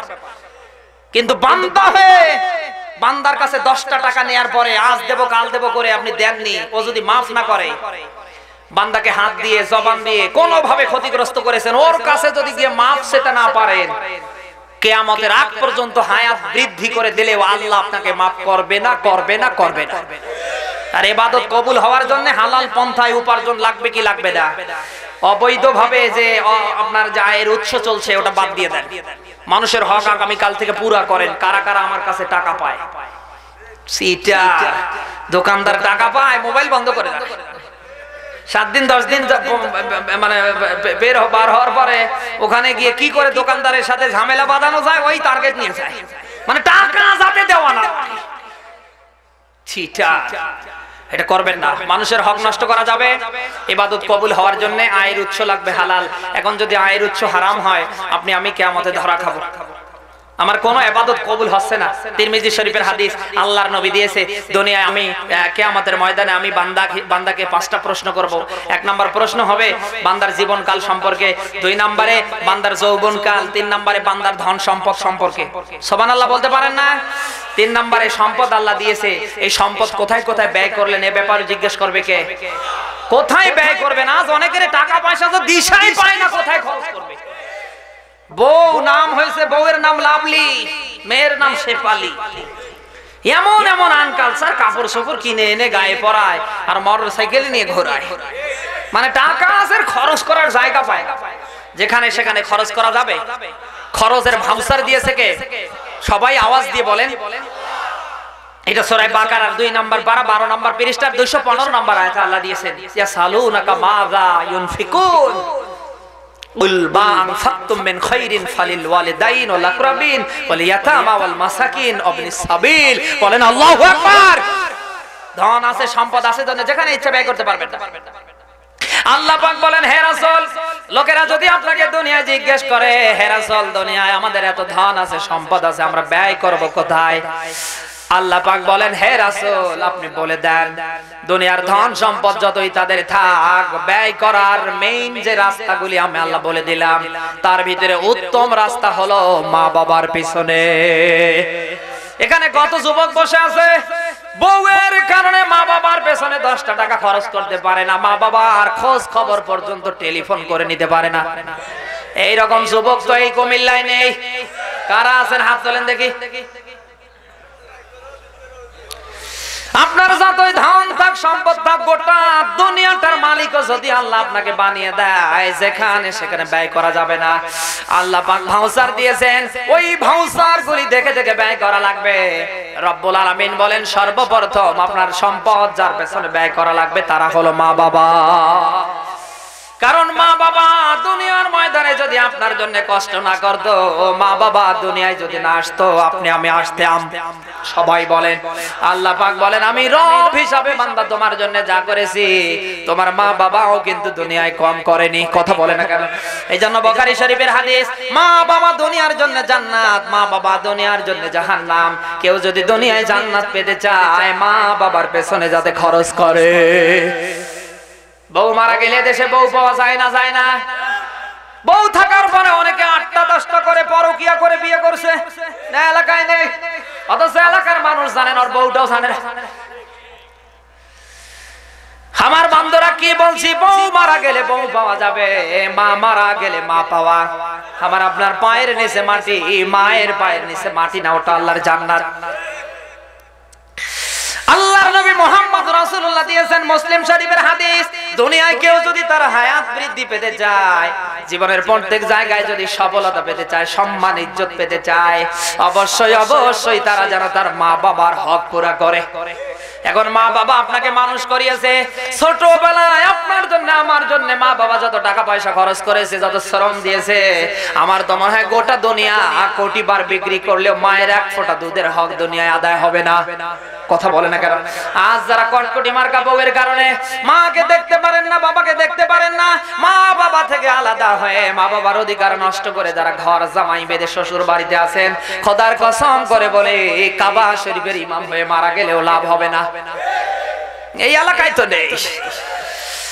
আল্লাহ ভাউচার দিচ্ছেন, 1 নাম্বার ভাউচার আমি আল্লাহ দিলাম ব্যয়ের, যেহেতু কিয়ামতে 4 নম্বরে আমি আল্লাহ জিজ্ঞেস করব, বান্দা ধন সম্পদগুলি কোথায় কোথায় ব্যয় করেছো? এখন আমাদের ধন সম্পদ যদি থেকে থাকে, মা বাবা যদি বেঁচে থাকে, ওদের পেছনে খরচ করার দরকার আছে না রে? 2 নম্বরে ওয়াল আকরাবিন, নিকটতম আত্মীয় স্বজনের পেছনে খরচ করা লাগবে। আজ এই দেশের অনেক মানুষ আছে আত্মীয় স্বজনদেরকে দান সদকা করতে চায় না, ওদের পাশে দাঁড়িয়ে ওদেরকে একটু হেল্প করবে, ওদেরকে একটু উঠিয়ে দেবে, ওদের পরিবারটাকে একটু উন্নত করবে, অনেকে করতে চায় না। কথা কয় না? নিজের এলাকার কত মানুষ আছে, নিকটতম আত্মীয় স্বজনের ভেতরে কত মানুষ আছে রিকশা চালায়, ভ্যান চালায়, অটো চালায়, মানুষের বাড়িতে কামলা দেয়, অথচ ওখানে দান সদকা সম্পদ ব্যয় করে না, টেরাকে নিয়ে বরিশালে দেয়। এই এলাকায় তো নেই। যেখানে সেখানে ব্যয় করতে পারবেন না। আজ অধিকাংশ আনকালচার মানুষ, আমি তো মনে করি যাদের ঈমান একেবারেই কম, হজ জীবনে করা কয়বার ফরজ? সবাইকে বলা লাগবে, জীবনে হজ করা একবার ফরজ। এখন যারা পাইকারি হারে 15 বার 20 বার হজ করতে যান, ওই টাকাটা পয়সাটা যদি ওখানে ব্যয় না করে, আপনার নিকটতম আত্মীয় স্বজন, আপনার পাড়া প্রতিবেশী, আপনার গ্রাম, এমন মানুষ আছে, তাকিয়ে দেখেন 1 মাসের ভেতরে 1 কেজি গরুর গোশত কিনতে পারে না। মেয়ের শরীরে, ছেলের শরীরে, নিজের স্ত্রীর শরীরে নিজের ভালো একটা প্রয়োজন মিটাবে, এটাও পারে না। কথা বলে না কেন? ডাইল আনতে লবণ থাকে না, লবণ যদি থাকে পান্তা ভাত থাকে না। বারে বারে হজ করতে না গিয়ে ওই টাকাগুলি মানবতার কল্যাণে, নিকটতম আত্মীয় স্বজনের জন্য, গ্রাম পাড়া প্রতিবেশী অসহায় মানুষের পিছনে ব্যয় করেন। হজ করতে গিয়ে যত সওয়াব হবে, তার চেয়ে কোটি কোটি গুণ সওয়াব বৃদ্ধি করে দেবে কে? আল্লাহর নবী দিয়েছেন নাসাই শরীফের হাদিস, আপনার ধন আছে, সম্পদ আছে, যেখানে ইচ্ছা সেখানে আপনি ব্যয় করতে পারবেন না। আমার বন্ধুরা, আমি কি বলছি একটু বিবেক দিয়ে শোনার চেষ্টা করেন। এই ধন সম্পদগুলি আমার আল্লাহ যেহেতু ভাউচার দিয়েছে, ব্যয় করা লাগবে মা বাবার পিছনে, এরপরে 2 নম্বরে নিকটতম আত্মীয় স্বজনদের পিছনে। দুনিয়ায় যদি কেউ নিকটতম আত্মীয় স্বজনের পিছনে তার ধন সম্পদগুলি ব্যয় করে, অন্য জায়গায় ব্যয় করলে 1 গুণ সওয়াব। আর কেউ যদি নিজের ভেতরে দান সদকা করে, আল্লাহ তাকে 2 গুণ সওয়াব দিয়ে দেয়। সুবহানাল্লাহ বলতে পারেন না? এই জন্য আপনার উপরে যাকাত যদি ফরজ হয়ে থাকে, ওশর যদি ফরজ হয়ে থাকে, ফিতরা যদি ফরজ হয়ে থাকে, কুরবানি যদি ওয়াজিব হয়ে থাকে, আগে দেখেন আপনার পরিবারের সদস্য, আপনার বংশীয় ভাবে কারা অসহায়। কথা কয় না? এই ভাউচার কার? সবাই বলেন। 3 নম্বরে আল্লাহ দিলেন বান্দা ধন আছে সম্পদ আছে জন্যই ব্যয় করবা, মনে যেখানে যাবে সেখানে দিবা তা না। আমি আল্লাহ ভাউচার করে দিলাম 3 নম্বরে যে জায়গায় ব্যয় করা লাগবে তারা হলো ইয়াতিম। এদেশে ইয়াতিম আছে না নেই? সবাই বলে। কেউ যদি ইয়াতিমের পেছনে 10 টাকা খরচ করে 10 কোটি টাকা খরচের ভাউচারের সমান সওয়াব দেয় কে? আল্লাহর নবী দিয়েছে। কেউ যদি দুনিয়ায় কোন ইয়াতিমের মাথায় হাত বলিয়ে দেয়, ওর মাথার নিচে যত চুল আছে এলো প্রত্যেকটা চুলের বিনিময়ে আল্লাহ একটা করে নেকি আমলনামায় দেয়। ওই রকম ইয়াতিম আজ আছে না নেই? বাংলাদেশে কওমি মাদ্রাসা, হাফিজা মাদ্রাসায় তাকিয়ে দেখেন ইল্লা লিল্লাহ বোর্ডিং এ এমন এমন বাবা মার সন্তান আছে, পিছনের দিকে জামার দিকে লক্ষ্য করা যায় না, চেহারার দিকে তাকানো যায় না, মাথায় একটা ভালো টুপি নেই, মাথায় এত বড় বড় চুল, চুলগুলি কাটবে এমন টাকাও মায়ের নেই, বাবার নেই। তাকিয়ে দেখেন হয়তো মা হারা, হয়তো বাবা হারা। কথা কয় না? আপনার এই যে ধন আছে সম্পদ আছে, ওই সমস্ত মাদ্রাসায় গিয়ে ইয়াতিম বাচ্চাদেরকে ডেকে ডেকে ইল্লা লিল্লাহ বোর্ডিং থেকে বের করেন। একটা ডাক্তারের কাছে প্রতিনিয়ত একটা ব্যবস্থা করে দেন, ওর যত রোগ ব্যাধি হবে ডাক্তারের কাছে আসবে, ঔষধ নিয়ে যাবে, আপনি টাকা দেবেন। কোন একটা দোকানদারের কাছে যান, দর্জির কাছে যান, পরিচয় করে দেন, আমি এই ছেলের জন্য মাসে মাসে এই দেব, ছেলেটা যা চাবে তুমি দিও। কথা কয় না? একটা দোকান ঠিক করে দেন। এই দেশে যারা ওই রকম ইয়াতিম, আপনি তাদের পাশে যদি দাঁড়াতে পারেন, মহান রব্বুল আলামিনের আরশটা ধন্য হয়ে যাবে। কিন্তু আমাদের দেশের মানুষ কি এই ধান্দায় আছে? নেই। সম্পদ আছে, ধন আছে, অর্থ আছে, ক্ষমতা আছে, যেখানে গেলে পরে আগামীতে আরো 5 বছর ক্ষমতায় টিকে থাকা যাবে, ওই জায়গায় টাকা দেয় না। এলাকায় তো নেই, এগুলো কুমিল্লায় তো নেই। আমার বান্দারা, এরপরে আল্লাহ ভাউচার দিলেন, এবার ব্যয় করবা কোথায়? ওয়াল মাসাকিন। সাকানা ইয়াসকুনু থেকে মাসাকিন শব্দটা এসেছে, যাদের বসত বাড়ির জায়গা নেই। এদেশে এমন কোয়ালিটির মানুষ আছে না নেই? যার বাড়ি ভিটা নেই, ঘরটা রাখবে এমন নিজস্ব কোনো জায়গা নেই, আছে না নেই? আপনি ঢাকা শহরের বিশাল বড় লোক, আপনি এই কুমিল্লা শহরের অত্যন্ত কোটিপতি মানুষ, অনেক ধন আছে, সম্পদ আছে, আপনি একটু দেখেন না তাকিয়ে তাকিয়ে কাদের জমি জায়গা নেই? 2-3 শতক রাস্তার ধারে বিভিন্ন কায়দা একটু জায়গা করে দেন না কেন? আমার তো মনে হয় ওই 2-3 শতক টাকা, 2-3 শতক জায়গার টাকা যদি আপনার জীবন থেকে আপনি দিতে পারেন, অর্থ থেকে যদি আপনি দিতে পারেন, আল্লাহর আরশটা ধন্য হয়ে যাবে। না, আল্লাহ পারে না, না আল্লাহ করবে না। আমি কিন্তু কথাগুলি বললাম এক আল্লাহর দিকে তাকিয়ে, জানি না কে এগুলোর সাথে জড়িত আছে। আবার এই বের হওয়ার পরে আমাকে গালি দেবেন, গালি কিন্তু আমার কাছে আসবে না, আপনার কাছেই যাবে। আপনার যদি সাহস থাকে যে এতক্ষণ ধরে আপনি যে বক্তৃতা দিয়েছেন ভুল আছে, আমার সামনে আসেন। কত নাম্বার বাবার সন্তান আমি আপনাকে পরীক্ষা করব। আমি যেভাবে দলিল আর প্রমাণ দিয়ে কথা বলেছি, আমার সামনে আসতে গেলে ওই রকম দলিল আর প্রমাণ নিয়ে আসা লাগবে, নতুবা শ্রোতার একটা জুতা থাকবে না। এদেশে আনকালচার মানুষ আজ কিছু বলবে না, কালকে চার দোকানে বলবো রাজনীতির বক্তা নিয়ে আসছে, বাবার বিরুদ্ধে কথা বলে, দলের বিরুদ্ধে কথা বলে, নেতার বিরুদ্ধে কথা বলে। ওই চার দোকানে কুকুরের মতো বিড়ালের মতো ঘেউ ঘেউ করিস কেন? এখানে আয়। কত নাম্বার বাবার সন্তান তুই, তোরে আমি দেখি। এজন্য রাগ করবেন না, আমি যা বলেছি এক আল্লাহর দিকে তাকিয়ে বলেছি। যদি আপনার দরকার থাকে নেবেন, আর যদি বলে দরকার নেই, ওটা দরকার নেই। কারণ আপনার কবরে আপনি যাবেন, আমার কবরে আমি যাব। কিয়ামতে আমি যাতে বাঁচতে পারি সে কায়দায় আমি করব। সন্তানের যখন জ্বর হয়, অন্য কোন রোগ হয়, দেখবেন ডাক্তার শুধু একটা ঔষধ দেয় তা না, কয়েক প্রকারের ঔষধ দেয়। তেমন এমন একগুলো ঔষধ আছে একদম তিতা, ছোট বাচ্চা খেতে পারে না। মা বাবা কি ওকে না খেলে রাখে? সন্তান যদি নাও খায়, ওর হাত ধরবে, পা ধরবে, প্রয়োজনে মুখ হাঁ করে জোর করে খাওয়াবে, কারণ ও না খেলে তো মারা যাবে। আমি জানি আমার এই কথাগুলি আপনাকে দিতে লাগে, আপনি খাবেন না, তারপরও আল্লাহর দিকে তাকিয়ে কিয়ামতে আমার বাঁচার জন্য আমি জোর করে আপনাকে খাওয়াবো। আপনি বাঁচেন বাঁচেন না বাঁচেন নাই, অন্তত আমি তো টুপি নিয়ে দাঁড়িয়ে নিয়ে কিয়ামতে বাঁচতে পারবো। আমার বন্ধুরা, হচ্ছে না কিয়ামতে আল্লাহ 5টা বিষয় জিজ্ঞেস করবে। অন্তত এই 5টা বিষয়ের উপর আমাদের জ্ঞান দেখে ঈমান নিয়ে মরার দরকার আছে না নেই? 5 নম্বরে ফিমা আলিম, 10 নম্বরে আপনার এই যে যতটুকু জ্ঞান আছে, আলিমা ফিমা আলিম, রাহু তিরমিজি। আপনার এই জ্ঞানের উপরে কিয়ামতে কোশ্চেন হবে। মানুষের সবচেয়ে বড় আদালত হলো মানুষের বিবেক। সবাই বলেন, মানুষের সবচেয়ে বড় আদালত কি? আরো আসতে বলেন। যার বিবেক নেই, আপনি তাকিয়ে দেখেন, পাগলের মতো ঘুরছে। পাগলের বিবেক আছে? নেই। কুকুরের বিবেক আছে? নেই। এই জন্য মানুষের সবচেয়ে বড় আদালত হলো বিবেক।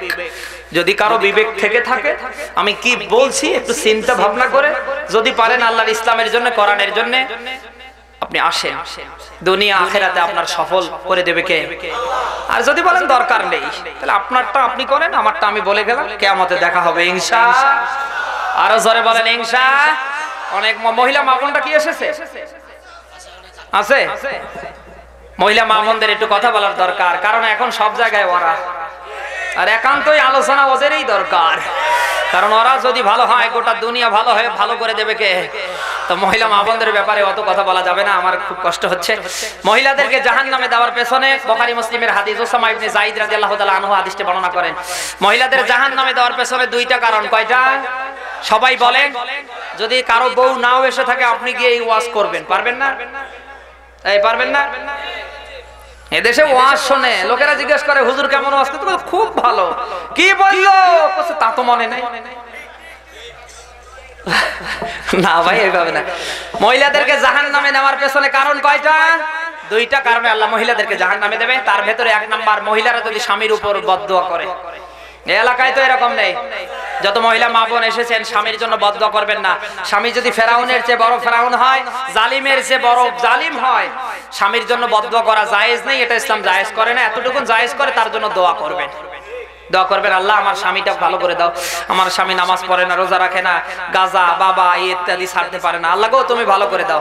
মা হিসেবে তাহাজ্জুদের নামাজে যদি দোয়া করতে পারেন, আল্লাহ আপনার স্বামীকে ভালো করে দেবে। এতটুকু স্বামীর পক্ষে দোয়া। কিন্তু বদদোয়া করলে যাবে জাহান্নামে, আর দোয়া করলে যাবে, সবাই বলেন। 2 নম্বরে স্বামীর অবাধ্য হওয়া। স্বামীর এ দেশে তো নেই। কার বউ আছে? হাত তোলেন তো। এই দেশে এমন এমন বউ আছে, কি বউ স্বামীকে কিছুই মনে করে না। মহিলা মা বোন জাহান্নামে যাওয়ার পেছনে যত কারণ, আমি তো মনে করি আপনার স্বামী। বিশ্বনবী মুহাম্মদ রাসূলুল্লাহ দিয়েছেন, আল্লাহ যদি তাকে সেজদা করার পরে আরো কাউকে সেজদা দেওয়ার অনুমতি দিত, তাহলে দুনিয়ার সব মেয়েদেরকে বলতাম, তোমরা তোমাদের স্বামীর পায়ে সেজদা করো। সুবহানাল্লাহ বলতে পারেন না? এটা মেয়ে মানুষ যখন ফরজ ওয়াজিব নামাজ নিয়ে দাঁড়িয়ে যাবে, স্বামী যদি বাজার থেকে কুমিল্লা থেকে বলে, ওই শেফালি নামাজ তাড়াতাড়ি করা লাগবে, আর যদি নফল কোনো ধান্দা নিয়ে থাকে, আমল নিয়ে থাকে, ওটা ছেড়ে দিয়ে স্বামীর ডাকে সাড়া দেওয়া নামাজ রোজার মতো ফরজ। সুবহানাল্লাহ বলতে পারেন না? এই কায়দার মেয়ে মানুষ তো মনে হয় কুমিল্লায় বেশি। আলহামদুলিল্লাহ। মহিলা মা বোন স্বামীর অবাধ্য হবেন না। যেহেতু বিশ্বনবী মুহাম্মদ রাসূলুল্লাহর থিওরি, ভবিষ্যৎবাণী, স্বামী যদি আপনার বিরুদ্ধে চলে যায়, রাবেয়া বসরি হয়ে কাবা শরীফে মারা গেলেও আল্লাহ আপনাকে জাহান্নামে দেবে, জান্নাতে দেবে। সবাই বলেন। এজন্য স্বামীর মন যে কোনো কায়দায় জয় করা লাগবে। এজন্য স্বামীর অবাধ্য হওয়া যাবে। স্বামী যদি বলে এটা করো, ওটা করো, ওটা করবেন। যদি বলে এটা করা যাবে না, আপনি এটা করবেন না। অথচ এই দেশের মেয়েরা স্বামীর জন্য, স্বামীর কথা মানে না, স্বামীর জন্য করে না, সব করে দুলা ভাইয়ের জন্য। আমরা জামা কাপড় কিনে দিয়ে মারা যায়, আমাদের জন্য সাজে না, সাজে দুলা ভাইয়ের জন্য। না, এটা শরীয়ত ইসলাম জায়েজ করে না। কোন বিবাহিত মহিলা তার বাবার জন্যও সাজতে পারবে না। এই কথা শুনতেছেন? একমাত্র সাজতে পারবে শুধুমাত্র তার স্বামীর জন্য। দুলা ভাই তো ওটা পরের সাবজেক্ট। মুসলিম শরীফের হাদিস, আল্লাহর নবী দিয়েছে, দুনিয়ার এই ময়দানে কোন মেয়ে মানুষ যদি তার স্বামীর মন জয় করার জন্য সাজুগুজু করে, যতক্ষণ সাজুগুজু করবে, ওটা আল্লাহর রাস্তায় সদকা করার মতো সওয়াব আল্লাহ মাওলা দেবে। একটা মেয়ে মানুষ যদি স্বামীর জন্য সাজতে পারে, আর স্বামী বেচারা আসার পরে ওর দিকে তাকিয়ে যদি একটা হাসি দেয়, মেয়ে মানুষটা যদি তার সাজুগুজু দিয়ে টেকনিক দিয়ে স্বামীর মন থেকে একটা হাসি বের করাতে পারে, মহান আল্লাহ তার জীবনের সব সগীরা গুনাহগুলি মাফ করে দেয়। আর এই দুনিয়ায় কোন নারীর স্বামী যদি তার উপর রাজি আর খুশি থাকে, মরার পরে যদি বলে আল্লাহ আমার বউটা ভালো ছিল মাফ করে দাও, সঙ্গে সঙ্গে মহান রব্বুল আলামিন মহিলাকে মাফ করে দেয়। এজন্য মহিলা মা বোন যারা এসেছেন, স্বামীর জন্য বদদোয়া করবেন না, 2 নম্বরে স্বামীর অবাধ্য হবেন না। আপনি যদি এই 2টা কাজ নিয়ে রাবেয়া বসরি হয়েও মারা যান, কিয়ামতে জান্নাতে যাবেন না বরং জাহান্নামে। মিসকাত শরীফের হাদিসে দেখলাম আল্লাহর নবী দিয়েছে মহিলাদেরকে কিয়ামতের ময়দানে 8টা জান্নাতের 8টা দরজার ভেতর থেকে ডাক দেবে, আল্লাহর বান্দি আমার ভেতরে আসো, আমার ভেতরে আসো। তার ভেতরে আপনি যদি দুনিয়ায় 4টা কাজ করতে পারেন, 1 নাম্বার যদি দুনিয়ার ময়দানে 5 ওয়াক্ত নামাজ আদায় করতে পারেন, রমজান মাসে রোজা রাখতে পারেন, এরপরে স্বামীর কথা মতো দুনিয়ায় চলাফেরা করে মারা যেতে পারেন স্বামীর উপর রাজি আর খুশি থেকে, এরপরে যদি পর্দা পশিদা করে মারা যেতে পারেন, জান্নাতের ভেতর থেকে 8টা দরজার ভেতর থেকে ডাক আসবে, আল্লাহর বান্দি আসো, আমার ভেতরে আসো। আল্লাহ যেন মাদেরকে আমল করবার তৌফিক দান করেন। সবাই বলেন আমিন। যতটুকু আলোচনা হয়েছে আল্লাহ বুঝবার আমল করবার আমাদের যেন তৌফিক দেয়, বলেন আমিন। সকলের সুস্বাস্থ্য দীর্ঘায়ু কামনা করে এখানে শেষ করছি। বারাকাল্লাহু লানা ওয়া লাকুম ফিল কোরআনিল আযীম।